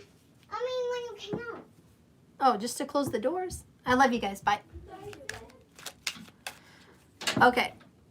So go ahead and put the question. If I see a question, I will answer it. Nikki, hi Steph, how are you? Well, I have my fiance's visa to immigrate in USA. Let's see. Spirit, will Nikki's fiance have a visa to migrate? Well, not migrate, immigrate, whatever. You know what I mean. Will this visa happen? This is going to cost some money, Nikki. Someone here is worried about money. I don't know. I've never had to deal with a visa. But this might be about money, or there needs to be work to get a visa. Here's what it is. It takes money to get a visa, or this person needs a job to get a visa. It's one or the other. Knight of Pentacles, Queen of Pentacles. It's taking time to achieve this goal. All right. 7 of Pentacles, give it some time. 5 of Cups, 4 of Cups, not a very good outcome. To be honest, I see sadness. I see disappointment. There may be a financial reason that this is going to end up here in disappointment. All right. There's some hopelessness here.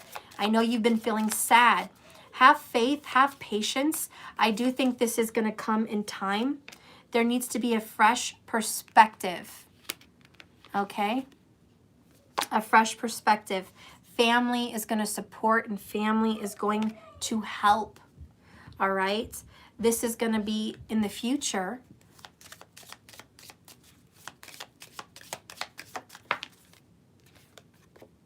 Someone is on the way with a message, communication. Keep an eye out on all communications and be timely with them. Whenever they're asking for signatures or proof of or things that are happening, be on it. This is about cultivating. So Nikki, is this person going to get a visa to immigrate to the U.S.? You know, to be honest, I see some hardship there. I see some struggles.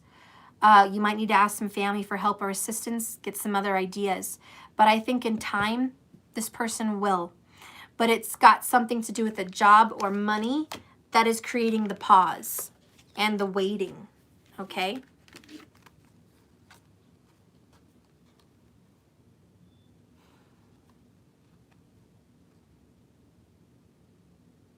About the 7th month of the processing of this visa is when I think you're going to see some movement, okay?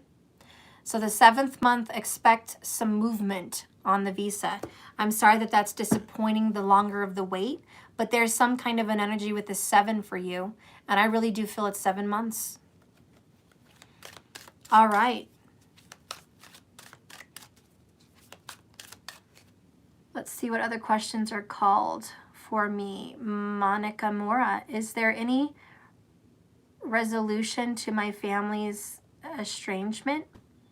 Should I air my grievance with them, and how? Let's just ask one question here. Should you air your grievance with your family? 8 of Swords, cat's got your tongue. You're not wanting to talk about it. You're holding all your emotions inside. The Star card here is freedom, resolution, peace, and joy and happiness. Should you be the one? Should Monica be the one? 5 of Pentacles, 8 of Cups. No. You are going to have peace and resolution with your family, but you shouldn't be the one to do it. I mean, if you really feel with your intuition that you're pressured to do it, by all means, listen to your intuition. But this is 5 of Pentacles, loss and despair and abandonment. And this is 8 of Cups. Frankly, my dear, I don't give a damn. Walking away. Honestly, I think this time, Monica, is for you to be healed. I think you should be healed without them. I think you should be alone and walk away from this. I think you should stop carrying your family's grievances on your back. I think that this is a time for you to let it be and watch this revive on its own, in its own natural way. Pushing something into a corner is going to lead to a bite or a fight. Sometimes you need to let spirit do its work. But I do think you're going to have hope and healing in the situation. You're so welcome, Monica. Okay, let's see who else catches my eye on the questions. Oh, you're welcome, Vicky. Thank you for that comment. Spirit, please guide me to the next person that needs their questions answered. I'm a vessel. Use me as a vessel to get answers to the next person.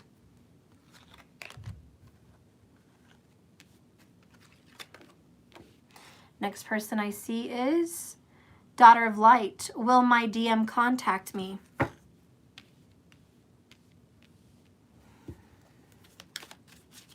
He's back and forth. You're waiting. He's not even sure if he's going to contact you. He hasn't made the decision yet. You need some serious patience. 5 of Cups, Temperance, bottled up emotions, 10 of Wands. He will snap and break, but it's going to take some time. My movie is gone. My Mickey Mouse. Okay, you want a video? No, Mickey Mouse on my TV. Okay, well, let me put Mickey Mouse on here. Mickey Mouse videos. Mickey Mouse videos. Mickey Mouse videos. There you go. I love you. I love you too. Watch out, don't trip. Is it full charge? Yeah. Okay, that's cute. I love you. I love you. Thank you, Monica, for the $9.99. Anyways, Daughter of Light, I don't see this person reaching out because they haven't come to the conclusion. I think this person will break. It's genuine love. Go with the flow. This is very watery. This means that anything could happen at any moment. To follow your intuition, trust your instincts, call out to this person spiritually, heal yourself and open doors and windows for communication. Have conversations by yourself, imagining that person listening to them. Create a communication that you've been waiting for. Someone will break. There's going to be a letting out of the emotions like the bursting of water through a dam. This is genuine love. But a lot of the reasons you guys are having problems is stress and pressure. Devil card energy here. Karmic energy, negative toxic energy. At the heart of your love is true love and happiness. But right now you're going through a moment of trials and tribulation. And it's going to teach you guys about yourselves. And as you're on this journey, you guys are each other's lantern. You are each other's lighthouse. And through self-love, you'll find each other back. You'll guide each other back to each other. But this is a moment for both of you to just go through some negative behaviors and patterns on your own. So you could let go of the burden between you and God, between you and spirit. You have some beef with spirit. Your person has some beef with spirit. And it's your own individual journeys that are being separated. So once these are going to be on the forefront, you're going to be paying attention to them. Oh, look what's under that, clearing. Yeah, once you guys start clearing some of these things, then I think the doorway will be opened to fix and heal this relationship. Ultimately, I think you guys are going to fix and heal your relationship. I do think that sits in the future. And my contacts are blurry. Sorry guys, I can't read anything. Let me adjust them. I haven't eaten anything all day. I have to go soon. Okay, so the next question is, will I be moving soon? Kitty's Healing Parlor. All right. Will you be moving soon? Ooh, unconditional love. 6 of Pentacles, Justice, Page of Wands, 7 of Pence, Knight of Cups. You'll be moving in the next month, okay? Within the next month, you're going to be moving. You're going to find a place this week or within a week. You've been saving your money and putting away to move. If you haven't, now's the time to start saving money and putting away. I do think that you're going to be blessed. And you've been very loving and giving. And therefore, the universe is going to be giving. So make sure you're in the energy of receiving. Yeah, you're going to be doing a new contract. Justice card, contract, within the next month. Okay? So I do see a new contract.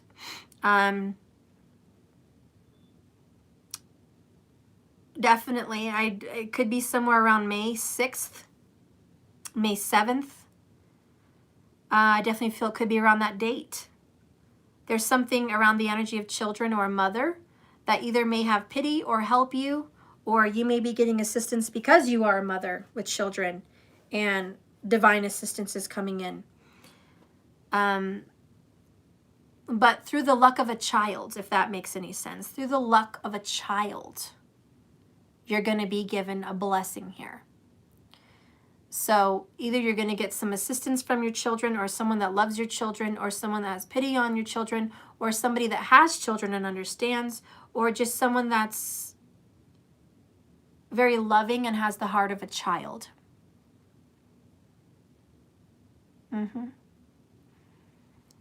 Yeah, so there's your answer.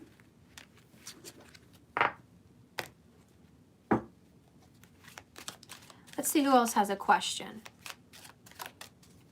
You're welcome.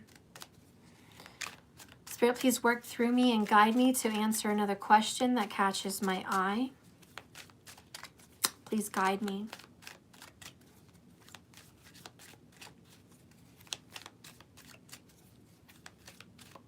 Thank you, Emily. I certainly will. I have a headache even right now. I think that's my punishment for letting it out. It's my punishment. Oh, Lordy. But see, I let it out and I transmute, and now I give, because that's the flow. Let's see, Maria Magdalena. Will the man who ghosted me, the worst, be back again? Thank you, Kitty, for the little fox and the heart. Oh, I appreciate that. I really appreciate that. Thank you. All right. Will the person that ghosted you be back? Spirit, please guide and direct me for Magdalena.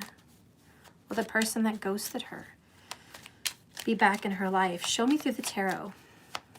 Will this person that ghosted her be back?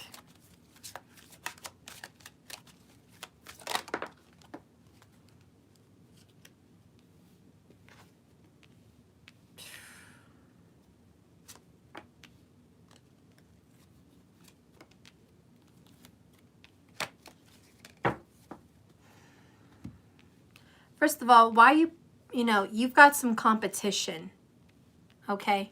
I saw 5 of Wands. There's a competition with a Leo or a Sag. It's pretty hard. Maybe he's competitive with you. I don't know, but there's more drama in the universe than just you and him. There's other stuff going on. With the 5 of Cups, 6 of Pentacles, reciprocity, 3 of Pentacles, progress, temperance, peace and healing and restoration, and the Fixed Angel. I do think in time this person will be back. 8 of Wands, action. This person is going to come back, message you, probably somewhere within 8 weeks. This person is, so that's within 2 months. Give it some patience and some time. This person will be back into your energy, but with a certainty. Like you know the back of your hand, this person is going to be with their same shit. 9 of Wands, 8 of Pentacles. This little, and I don't want to say what I want to say, this little poop is going to keep doing the same shit. And you're sick of it. And you deserve more. Okay, you're not being treated fairly. You've been overgiving and this person's been undergiving. Okay? You know this in your intuition, in your gut, that this person's got some issues. You have to awaken and see this truth inside yourself, get a different perspective on this situation, and say one very important thing to you. You deserve better. You deserve better, period. You deserve to be treated with respect. You deserve not to be in competition with somebody else. You deserve to be number 1, not second, not last, not an option. You deserve more than that. You have high value. You deserve your dreams. You deserve them. And yeah, this person's going to come back, but you're going to see the same shit. It's up to you to break the karmic cycles. Enough. You're not going to tolerate that anymore. I do feel somebody new is going to be coming your way. Once you're Queen of Swords and you're in action, and you know what you want and you start manifesting it, you're going to be prosperous and abundant. I feel like you're going to have a Cancer come into your life. you're going to have the sign of Cancer. It's going to be a very kind, loving, compassionate, emotional person, and someone that's good with kids. A little bit rounder, possibly, but a loving, warm personality. So that's what I think. All right. But to answer your question, yeah, he'll be back. He'll be back with the same shit. I'm sorry to say that to you. And good luck on that. You deserve better. Okay, so who else has a question here? See what I go through here.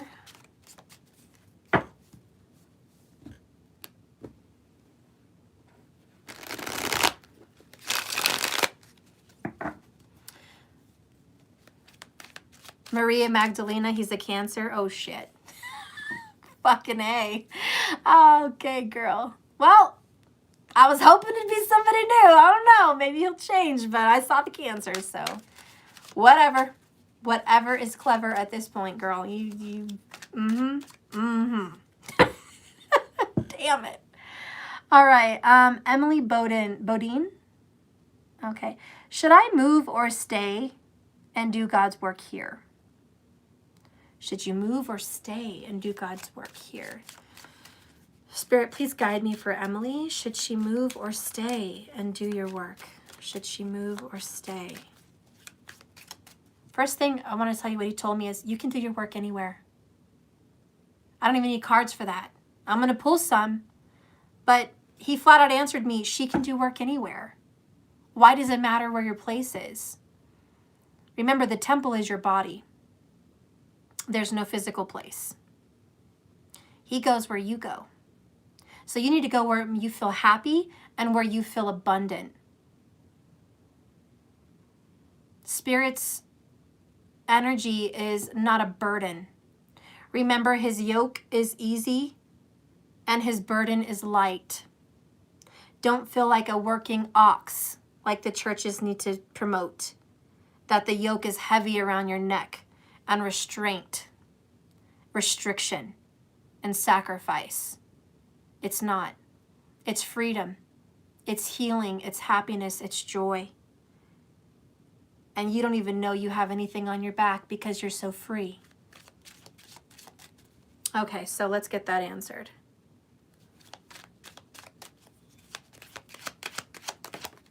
Two of Cups. Seven of Wands, resistance. Stop resisting a partnership, Emily. Be more tactful. Have direction. Know where you want to go. You have to be direct in what you want. Stop resisting what makes you happy for love reasons or relationship reasons, okay? Whether it's love or just personal relationships. Don't let relationships dictate where you need to be. It's your relationship with yourself. So again, like I said, once you have direction, Queen of Swords, you will move where you need to move. The Wheel of Fortune promotes change. And I do think you will have a change of mind, a change of heart, and a change of directions. We have another 10, 10, 10. That's a sign for you. 10, 10 is change, and it's a new beginning. So quit bottling up what you really want and go for it. Stop being on the fence. Star card. It's time to go after what you dream. Grab it. Create it. You're being given a gift from heaven to just help you with pentacles get where you need to go. Okay? So that's where you need to go, love. That is where you need to go. Just wherever your heart tells you. Just get some direction. All right, who else has a question?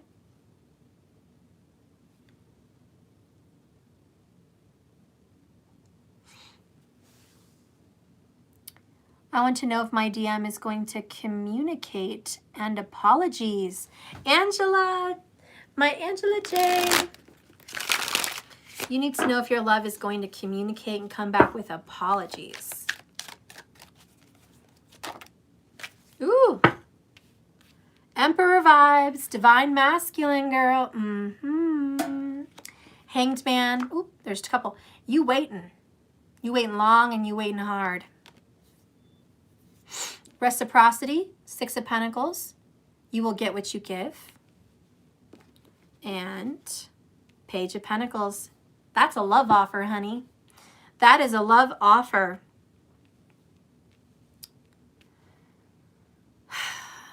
He is going to come back with some apologies. This is a physical message. He might even come to you, message you, be in your presence, be physical with you. King of Cups, Scorpio vibes. Ace of Swords, coming clean. Hermit, I've gone within. I've done the work. He's just on a little self journey right now. So are you. You guys are going within and getting some inner guidance. But all in all, he is going to reach out to you. Hillary! Hi, girl! Yes, you always go above and beyond. I fucking love you and appreciate you so much. You're my angel on earth.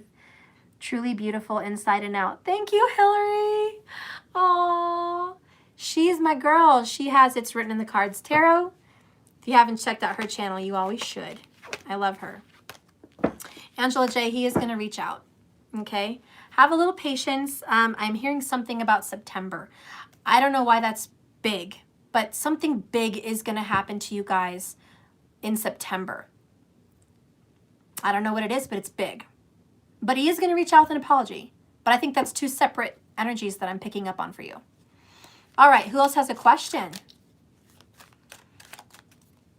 Who else has a question? You're welcome, Angela. Thank you for watching. I kind of feel bad lashing out at Anne now. I have guilt. You guys want to know the real? I have guilt. I feel bad. Oh, I feel so bad. You know, sometimes you just get these energies of being mad and releasing, and it feels good. It feels good to release, but damn, I feel bad.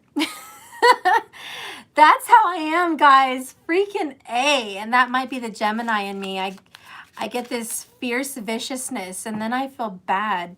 That's how it is, guys, and that's how we all are. And that's why everyone that gets readings and you see 5 of Cups, it's like, I'm sorry, I feel bad. I fucked up. I said some things I shouldn't have. I really acted out of character. You know, I went to a place I didn't want to go. But that's how we learn. That's how we learn. That's how we grow. That's how we process. And you know, the truth is, you have to process your anger, even if you feel bad about it later. The only reason you're in a good place now is because you lashed out. And now you can reflect and learn your lesson from it. And mostly the lesson I learned is that's not how I want to be. That's not how I want to be. I don't want to be triggered. I still have some more work on feeling comfortable with my business and the money I cultivate. I think there's some triggering because there's some sensitivity. If I didn't have sensitivity about it, if I wasn't financially a little strapped, I may not be so affected. But lately, I've been a little money-minded, maybe a little bit too money-concerned. And I manifested someone correcting me on my money situation because I manifested it. Because I've been money-minded. I've been concerned with that, worried even. Am I going to have enough? Am I going to be able to pay this utility bill? You know, to be honest, I didn't pay it last month. I did not pay my utility bill last month, and I'm behind. And now it's coming up again. We're the first week of April, and I'm like, shit. Not to mention I was already behind all that. So I'm, you know, this is why I've been money-minded and promoting the subscriptions and promoting, you know, all these little things that I promote. But this is my lesson about being in the energy of lack. If I get into the energy of lack, I'm going to attract drama. So this is actually a really good video for me to process and say, change your state of mind. Get into the energy of receiving. Get into the energy of being at peace. And you know why I'm giving free readings? Not just to give you guys help, but because the order in order for you to start creating wealth, health, and abundance, you have to start giving. When you give, you will receive. See, if I'm not in the energy of giving, I'm not going to be in the energy of receiving. So by me giving, watch, I'm going to start receiving like magic. All right. So it's all for a reason. All right. So who else should I do a reading to here? Who else has a question?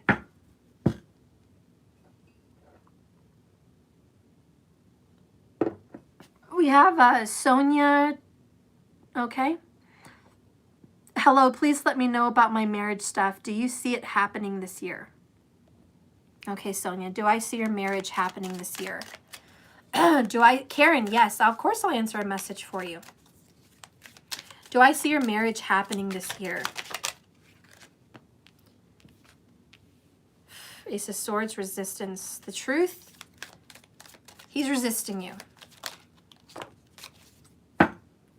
Chariot, Five of Swords, Queen of Pentacles, King of Swords, Ace of Wands in reverse, the World card.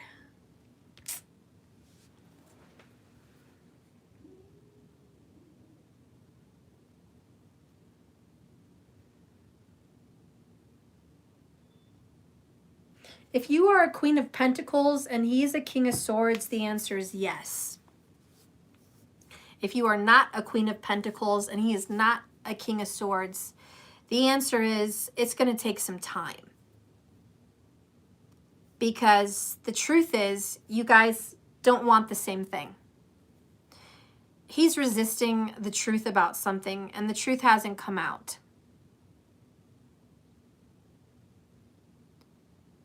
The truth is going to come out.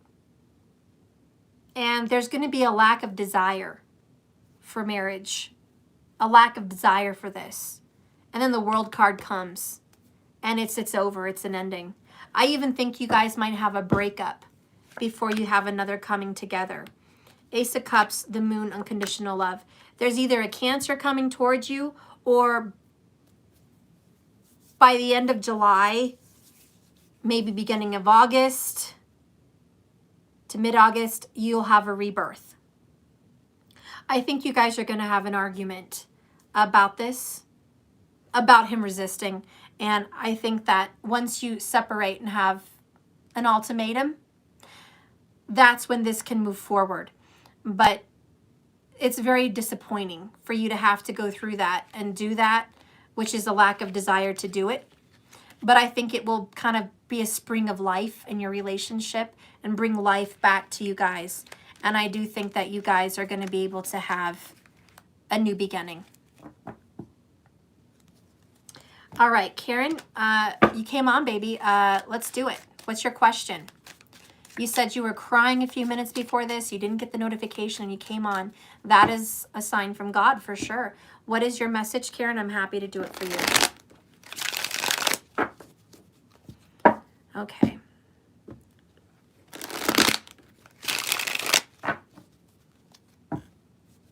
Yes, when is my love coming in, girl? Spirit, when is Karen's love coming in for her? When is Karen's love coming in for her? It's going to be during a retrograde. I really want to say Mercury or Venus retrograde. That's when this is going to happen, but let's see. Book of Secrets, Six of Swords, Nine of Pentacles, Three of Cups.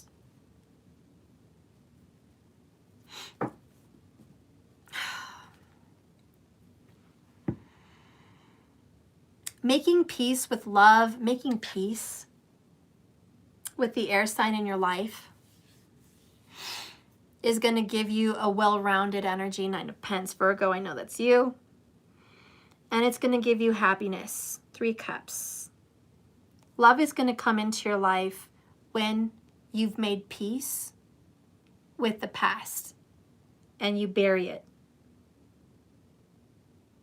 The secrets are you carry it with you. You carry the pain with you, the memories with you, and the energy with you. Don't carry it with you anymore. Spirit, what does Karen need to know about the Nine of Pentacles abundance to do the healing?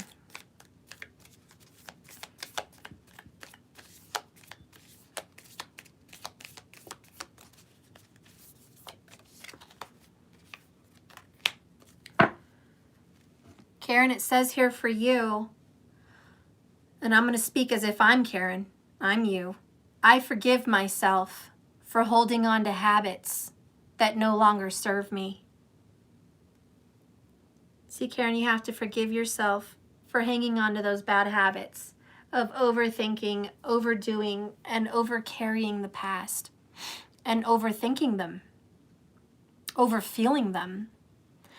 Instead, I choose to believe that when I set the intention to have compassion for my emotional experience, I will find I am able to more effortlessly engage in behaviors that better support me. This is a message from the addict, and it's supposed to give you comfort. So it's just karmic cycles, Karen, these little things you keep doing the same way, you know, over and over, or just carrying these habits with you like they're still part of your life. It's almost like, hey, I'm someone that I was 20 years ago, but I'm still carrying that person with me and I'm not evolving and letting myself be who I am. Who is Karen now? Who is Karen now? Who has she evolved in?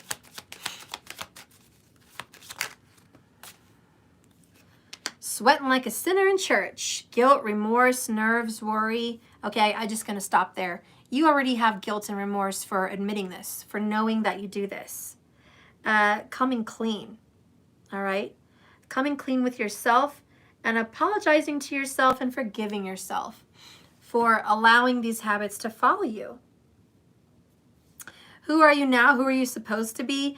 Well, that just dills my pickle. Number 44, total contentment.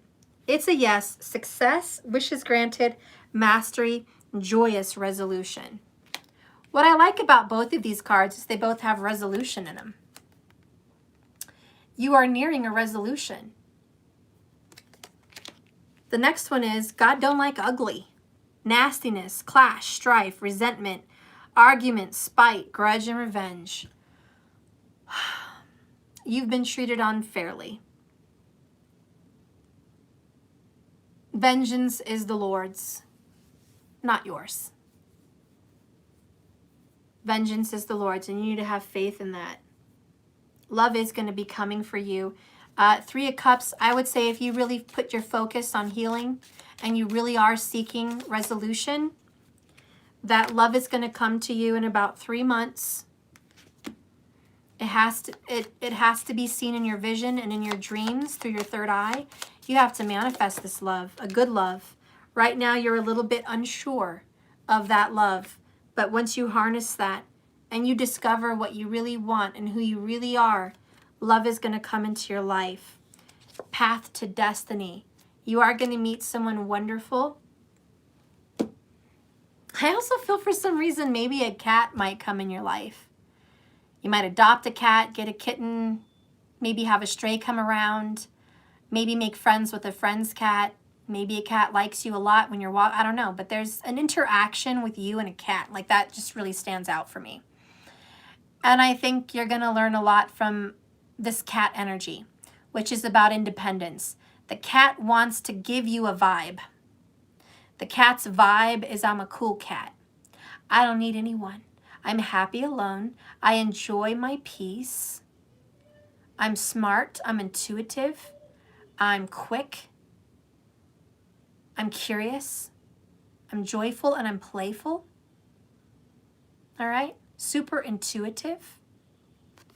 But mostly just loving the energy of being alone. Cats love to be alone. I mean, they even get annoyed with another cat. They're like, move out of my way, cat. You're in my space. You're all up in my space. Like, I need my own turf. Cats roam alone. Tigers roam alone. Girl, you a tiger.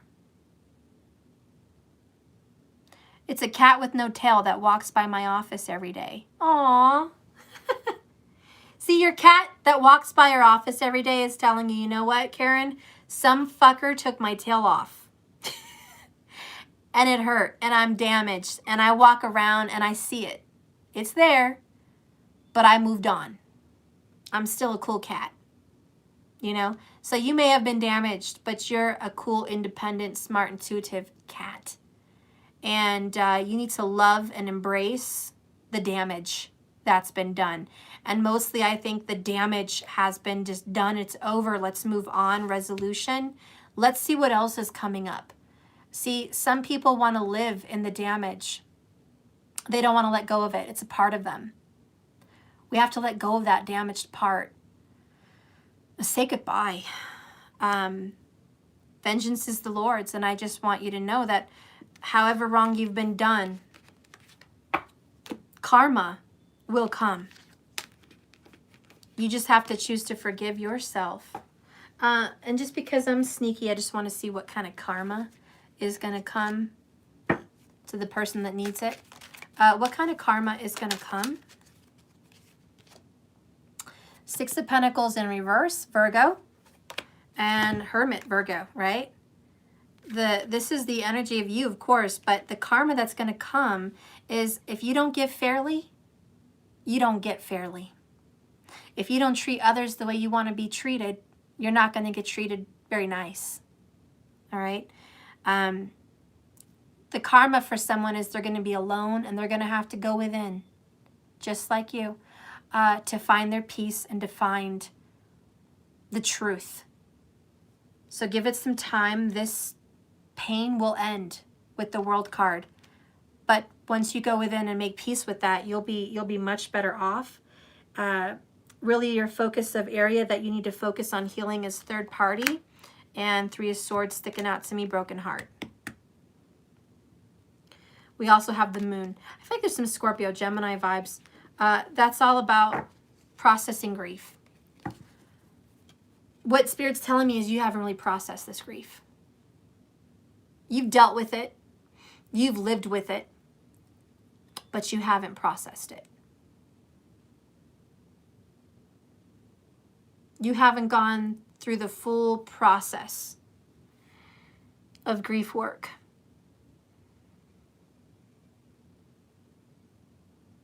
When you finally do go through the process of grief work, you're going to breathe better. You're going to be able to take deep breaths. I feel like you haven't been able to take deep breaths. You're going to be able to look up at the sky and the trees and be at peace with the sun shining on you. You're going to be okay with everything that was. You're going to let it go. Just as fall starts coming, I mean, the leaves haven't even really turned colors yet. But just as fall starts to come and it's still warm out and some leaves start to fall, at that time you'll find peace.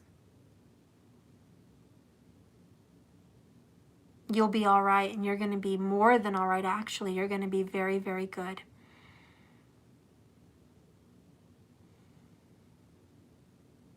I don't know, I had a vision of you doing that.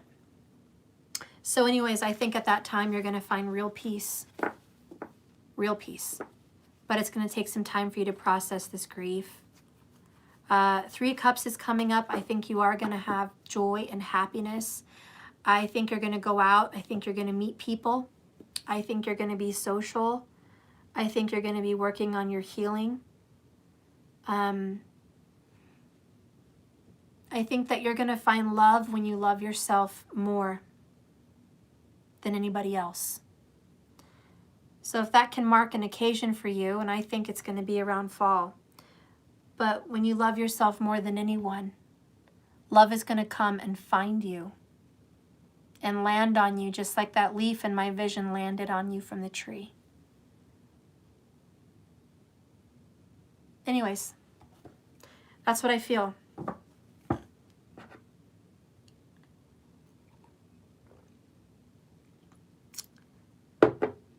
Well, I'm going to do one more, and I think I'm going to go, guys. I got to take care of myself. I really do.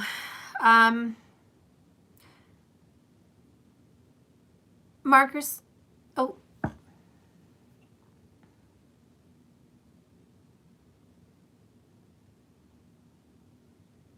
Okay, Sunval L. I have a question. What is going on with my love? Stubborn DM stuff. Thank you. Okay, I'm going to answer Sunval L. And then Vicky gave a suggestion. What do we all need to know for the weekend? I'm going to get that answer too. So Sunval L, and then what we all need to know for the weekend. That's going to be it for today. Okay, Spirit, please guide and direct me to Sunval L. What's going on with her DM? What's going on with her DM? What's going on with her DM? Not a good thing. Not a good thing at all. Yeah, not a good thing at all. Ticking time bomb. There's still hope for you and your DM. You guys are going to move forward. But what's happening with him is he's taken a hit. He's taken a loss. He's been very, very, very heavily burdened about grief and financials, or just grief and abandonment. Like he's going through something, son. He's really going through it. Knight of Swords, information just came into him or is coming in like tomorrow. That's going to just really put him through a lot. You're going to be feeling like a mirror, a lot of his stress and feelings. Don't be surprised if you start feeling weird or stressed or suddenly burdened. If that happens, just sage, Palo Santo, you know, whatever. Just start clearing because you're going to start feeling the pain. He's about to get hit with something serious, okay? Some serious news is coming in, and it's going to affect him pretty heavily. He's going to be stressed out. He's going to be going through a lot of mental fear and struggles. With the Star card, he's going to heal. He's going to get through this. This is going to help guide him to see things clearly. With the Chariot, strong Cancer vibes, Hanged Man, he's going through an awakening. It's a very serious awakening. He's going to learn something he hadn't learned before. This is going to bring him to a new place. Wheel of Fortune, 180. Bottom of the deck, showing out to me the Judgment card. He'll be back. You guys are going to have some kind of a reflection time together, looking back at the past, dealing with something. There's some unfinished business that needs to be dealt with. So some unfinished business is really what's going on here, and it must be done. Divine timing. What does he want to tell you that he's not telling you? What does he want to tell you that he's not telling you? You're my other half. I know that you are. You left a piece of you in my heart, and I within yours. Also, I replayed all our conversations and times together, and I am so sorry for always holding back with you. So he's always holding back, you know, emotionally abandoning you all the time. The other one is, I'm committed to improving myself. You inspire me to grow and heal. So this is good. He's getting better. And that's why we have this Hanged Man Star Chariot. He's getting better. He is going to improve himself. He's working on it. It's all in divine timing. My clock is chiming. That is the truth. Bottom of the deck, I'm afraid of changing.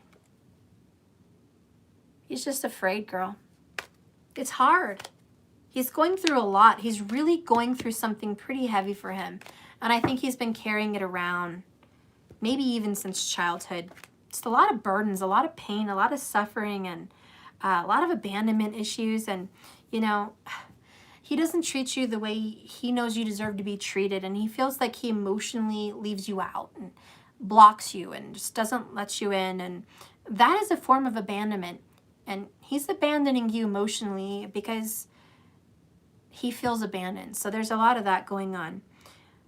But there's some good information coming in that's not good for you because you're going to hurt about him, but it's good for him. It's going to hurt him, but it's good for him to wake up. So he's going to have a wake-up call. It's a wake-up call.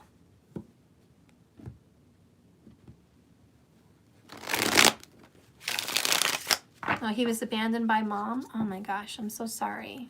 It's terrible. So what is the information we need to know for the weekend? Spirit, please guide me. What is it we need to know for the weekend? What is it you guys need to know for the weekend? Oh my gosh, I'm not ready for this. 5 of Swords, conflict. King of Cups. The Tower.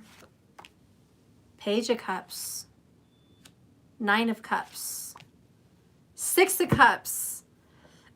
Queen of Cups, bottom of the deck. Woo! Okay, all right. We're not done yet.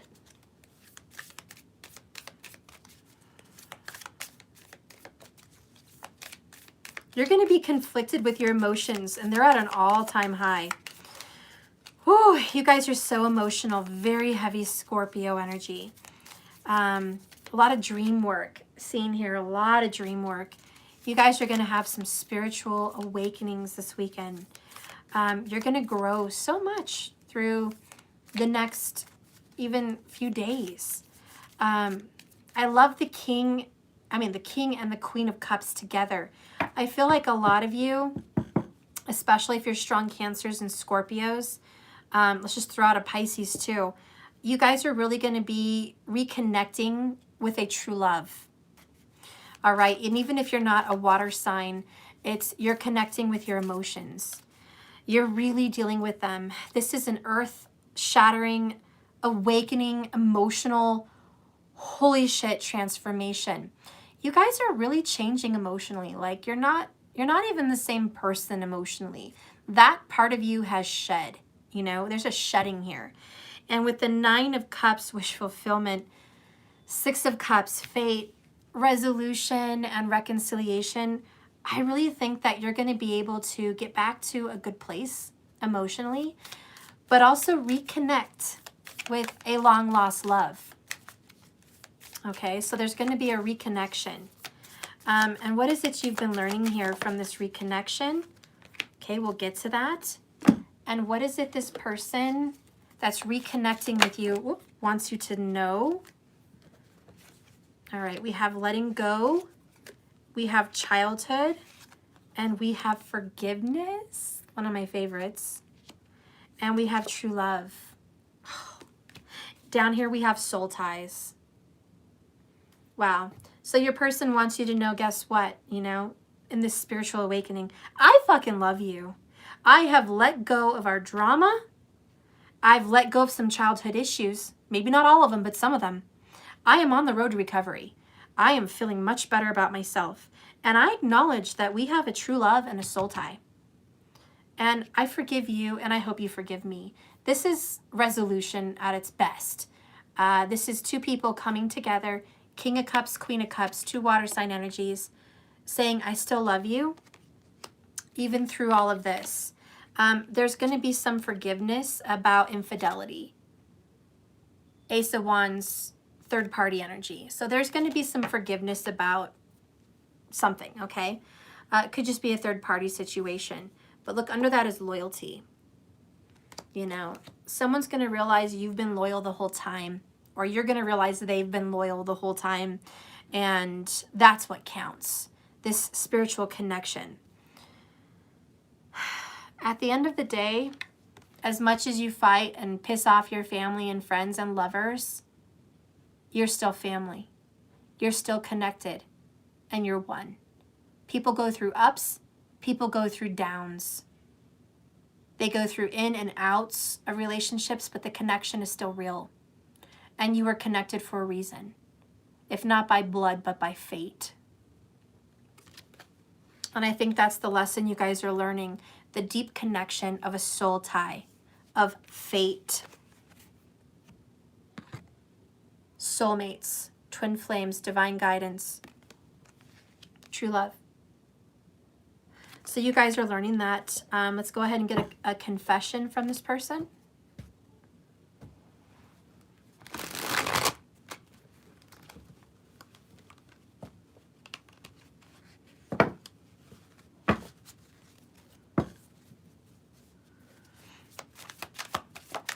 Show me the 6 of Cups. Show me the Six of Cups.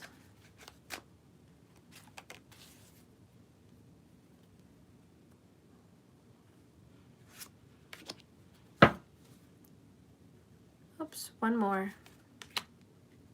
Okay. Bottom of the deck, nights are the worst for me. It's as if all my feels are amplified. I've gotten that a few times today. So this person really suffers in the evening when they're thinking about you. It's really, really hard. They talk to you through lyrics of songs. They try to reach out to you through music. When you guys are connected sexually, sometimes it's so intense that they run because they feel themselves falling deeper in love with you. So this person is just like, can't handle the fire. Like, wow. You guys have a very intense chemistry and they're just scared, terrified to death of it. Okay, that's a confession. Another one is the fact that you give me the time of day blows my mind. So your person's like, I don't even know why you would forgive me, come back to me, want me back. After all this drama between us, you know, here you are loyal as fuck, and I just don't understand. Okay, I don't understand what's going on with this connection. They're just like, I don't know. It blows my mind. Bottom of the deck here is, I'm sorry for making your life uncomfortable with my in and out behavior. Okay, so that's what they wish they could tell you. I'm really sorry. I know I've fucked this up, Queen of Cups, King of Cups, being in and out, in and out, in and out of your energy. And I'm just fucking, I'm sorry. I'm an asshole. Like, I'm sorry. I'm sorry. You're killing me, Smalls. Bottom of the deck here, again, last one. I want to be vulnerable with you. I'm just afraid you won't believe me. So a lack of trust. You guys are working through some trust issues because this person has some trust issues with you and some trust issues with himself.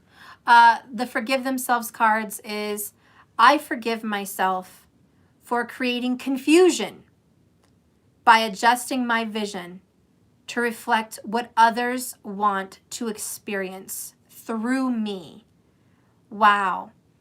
This person or you needs to forgive yourself for creating confusion and changing what you want in life to make other people happy so they can experience what they want through you instead of you getting and receiving what you want. Someone here has put their lover last and chosen people or a person instead of them. And they feel very bad about that. They feel like I've burned our loyalty and our trust. You should just let me go. But the truth is, they're letting go of the unforgiveness of themselves. And you've already forgiven them. Because we have loyalty. Instead, I choose to believe that when I make my vision my own, I invite others to clarify their own desires and seek their own fulfillment independently. A message from the child. Purpose.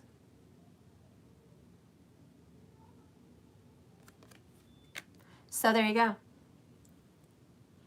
No more living your life for other people. The message you should know this weekend is, don't live your life for other people. Live your life for you.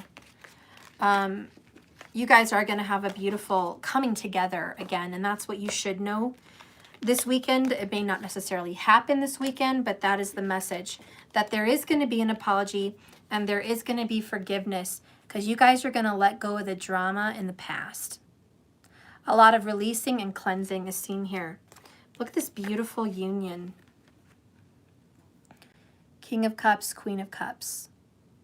2 peas in a pod, 2 soulmates, divine lovers. Meant to be. Why? Because fate. Why? Because you get wish fulfillment.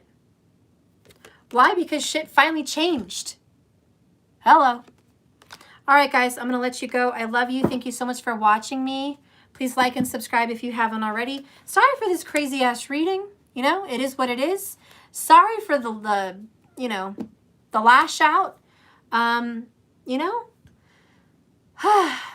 what can I say? I love you guys. Thanks for watching. Be blessed. Be beautiful. Bye. Also, because I forgot, and I always say this, love is a journey, not a destination, so just keep swimming. And hopefully I'll see you guys tomorrow. Bye, guys.